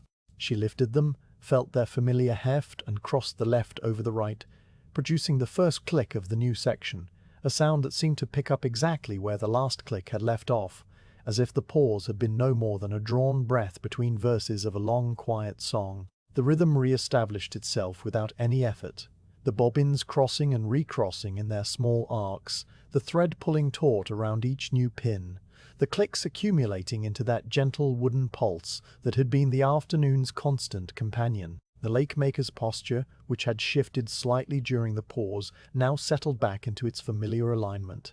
The slight forward lean, the relaxed shoulders, the head bowed just enough to bring the pattern into focus. Her breathing, which had deepened during the inspection, now returned to its slow tidal rhythm, the inhalations and exhalations blending with the bobbin's sounds. The room, which had seemed to hold its breath during the pause, exhaled with her, and the quiet world of the cottage resumed its calm, steady turning. The completed section of lace, now hanging against the pillow, became a silent benchmark, a visible marker of the afternoon's progress. The thread that composed it was the same thread that now moved through her fingers, unbroken and continuous, and the stitches that formed it were the same stitches she was now forming again, leaf by leaf, petal by petal. There was a quiet satisfaction in seeing the finished work, not a satisfaction that demanded celebration, but a deep, calm sense of things proceeding as they should, of the pattern fulfilling its purpose, of the long chain of small actions adding up to something orderly and whole. The Lacemaker felt this satisfaction, if she felt it at all, as a slight, diffuse warmth somewhere in her chest, a feeling so subtle it was indistinguishable from the simple physical comfort of sitting in a quiet room on a quiet afternoon, doing what she had always done. She worked her way through the stem of the new repeat, the twisted stitches forming a neat, straight line between the pins, and then she began the leaf, that small pointed oval that required the whole stitch diamonds and the careful turning of the threads. The movements were so practiced that they seemed to happen by themselves, her fingers selecting the correct bobbins without hesitation, the bobbins crossing in the correct order, the pins inserted at the correct moments. The leaf emerged from the tangle of threads with a kind of quiet inevitability, its shape dictated by the parchment and its substance provided by the flax, and the Lacemaker watched its growth with the same calm, detached attention she gave to everything else. The completed leaf from the previous repeat, now hanging just below, was an exact twin of the one taking shape under her hands, a mirror image separated by a few inches of wool and a span of minutes. After the leaf came the central petal, with its ring of pins and its inner mesh of fine single-thread crossings. This was the slowest part of the repeat, requiring the most bobbins and the most attention, and she settled into its rhythm with a patience that was deeper than any conscious effort. The mesh grew thread by thread, the tiny diamonds opening up one by one, and the petal took on its rounded, translucent form. The completed petal from the previous repeat hung beside it now, a pale, delicate ghost, and the two sections together began to form a continuous strip of lace that would eventually be long enough for a collar or a cuff or the edge of a fine linen cap. The Lacemaker did not think about its eventual use. That was a matter for another day, a transaction in a shop or a fitting in a client's house. For now, the lace was simply a thing that grew inch by inch under her patient hands. The light continued its slow, inevitable retreat, the golden hue deepening to a richer amber, and the shadows on the pillow grew longer and more diffuse. The finished section of lace, now joined by a few inches of the new repeat, caught the light in its open work and glowed faintly, a pale, intricate ribbon against the dark wall. The bobbins clicked, the pins slid into their holes, the thread whispered over the parchment, and the afternoon moved on, carrying the quiet cottage and its quiet occupant toward the hour when the light would finally fail and the work would pause until tomorrow. The satisfaction, that small wordless warmth, lingered faintly and then faded into the rhythm, absorbed into the steady, ongoing present of the task. There was no need to hold on to it. There would be other completed sections, other quiet pauses, other afternoons exactly like this one, stretching out in a long, calm chain that had no end and no urgency, only the slow, patient turning of thread into lace. The light that had been a steady, golden presence in the cottage for so many hours now began its final, gentle retreat, pulling back from the room like a slow tide, withdrawing from a shore. The window, which had earlier held a bright rectangle of afternoon sky, now showed a softer, grayer hue, a pale blue that was slowly deepening toward the dusky tones of evening. The sun had dropped behind the tallest gables to the west, and the direct rays that had once slanted across the floorboards were gone, replaced by a diffuse, silvery glow that seemed to come from everywhere and nowhere at once. This new light had no sharp edges and cast no distinct shadows. Instead, it filled the cottage with a muted, even radiance that blurred the boundaries between objects, so that the table merged softly with the wall and the chair legs faded into the floor without any clear line. The room, which had been a place of warm golds and deep browns, now took on a cooler, more subdued palette, a quiet harmony of greys and faded creams and pale, ghostly greens from the wool of the pillow. The Lacemaker felt the change in the light, not as a conscious observation, but as a slow, bodily awareness, a gentle signal that had been arriving in small increments for the past hour. Her hands, which had been working with their steady, rhythmic precision, now began to slow by almost imperceptible degrees, each motion stretching out a little longer than the one before it.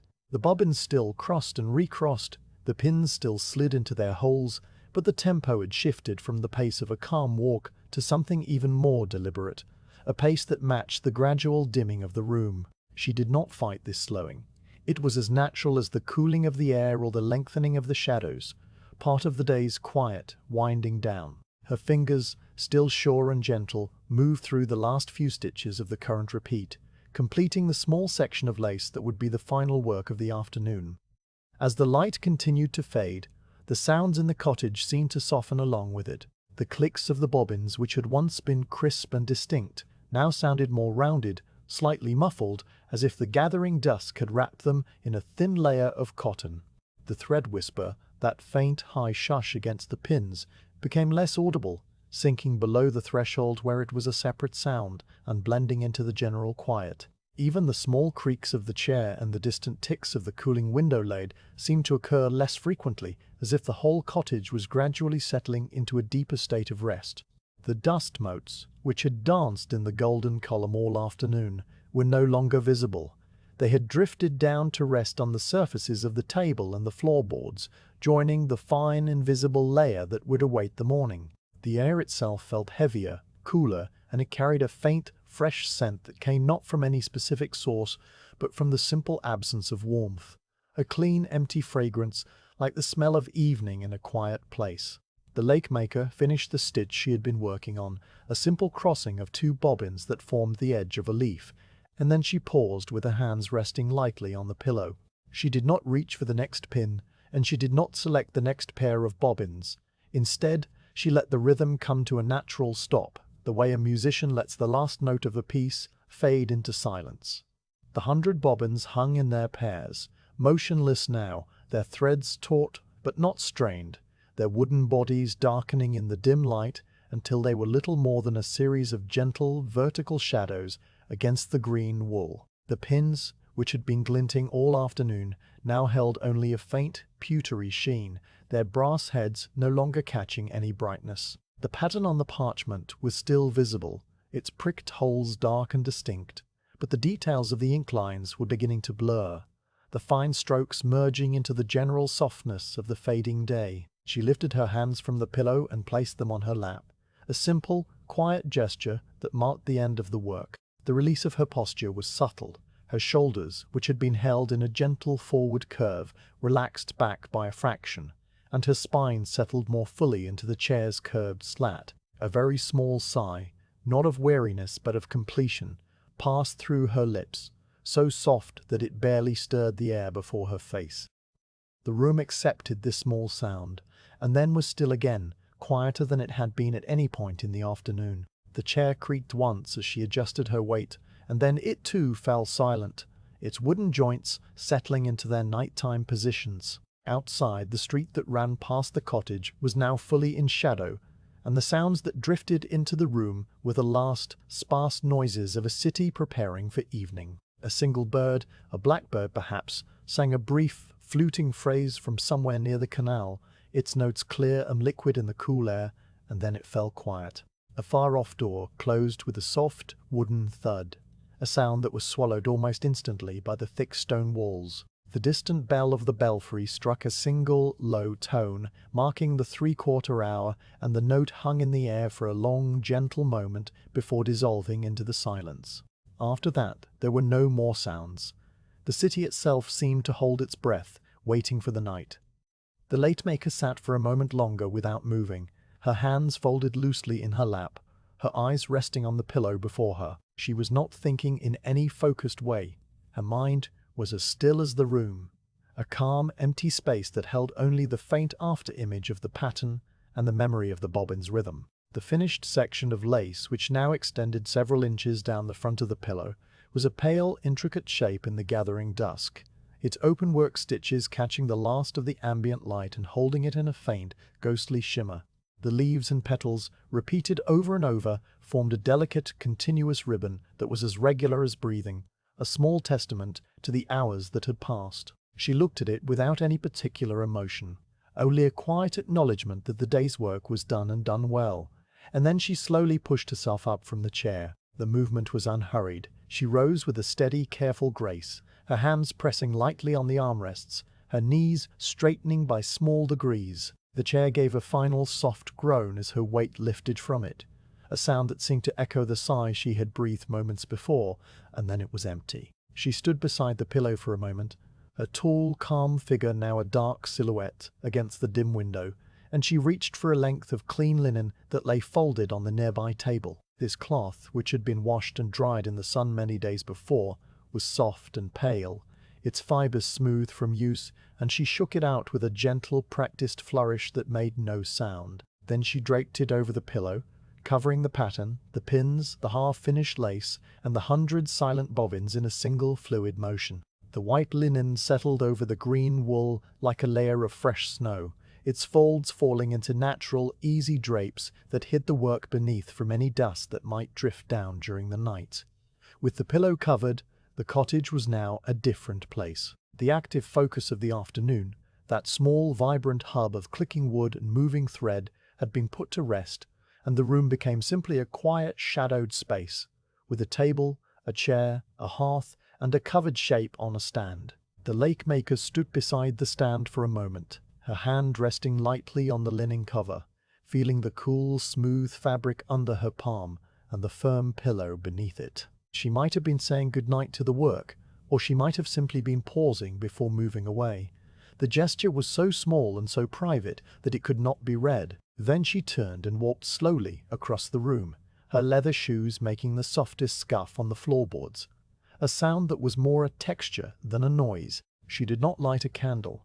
There was still enough grey light from the window to see by, and she needed no more than that to find her way. She paused by the window and looked out. There was little to see. The street below was empty, a narrow channel of shadow between the dark houses, and the sky above the rooftops was a soft, deepening blue that held a single, faint star just beginning to appear. The window glass was cool to the touch, and it held a faint reflection of her own face, a pale, calm oval framed by the white cap, her features indistinct in the dimness. She stood there for a minute, or perhaps two, her breathing slow and even, her body gradually cooling after the long hours of sitting. The last of the day's warmth radiated from her into the room, a gentle fading heat that mixed with the cool air and was gone. She was not waiting for anything, and she was not thinking of anything in particular. She was simply present, a quiet figure at a quiet window, letting the evening settle around her. Behind her, the cottage had grown so dark that the far corners were now impenetrable pools of shadow. The table was a dark, solid mass, the cupboard a deeper blackness against the wall, the hearth a gaping rectangle of cold stone. The spider in its web, high in the corner, was invisible now, a tiny dreaming speck racked in the dark. The dust lay still on every surface, a fine, patient layer that would not be disturbed until morning. The pillow, under its linen cover, was a pale, rounded shape that seemed to float in the gloom, the only light object in the room besides the lacemaker's cap and the faint glimmer of the window. Everything was silent, but it was a rich silence, a silence that held the memory of the day's many small sounds, the clicks, the whispers, the creaks, the distant bell, the footsteps that had passed and gone. All of those noises had faded into this one, deep stillness, and the stillness itself seemed to breathe, a slow, invisible tide of peace. The lacemaker turned from the window and walked to the small side table where the pewter cup sat. She lifted it, feeling its familiar weight, and took a sip of water, the liquid cool and fresh from the pitcher that stood in the corner. The swallow was quiet, a single soft gulp, and then she set the cup down again, the pewter making a very faint, dull clink against the wood. This small sound, so ordinary and brief, seemed to mark the final act of the day, the last tiny ripple before the pond became completely smooth. She wiped her lips with the back of her hand, an automatic gesture, and then she walked slowly toward the narrow staircase that led to the small room above, where a bed with a straw mattress and a wool blanket waited. Her steps on the first stair were slow and deliberate, her hand resting on the smooth, worn banister, the wood cool under her palm. She climbed without hurry, each step a quiet, muffled thud on the old boards, and when she reached the top, the sound of her footsteps ceased. The cottage, now empty of its occupant, settled into the complete, profound stillness of early night.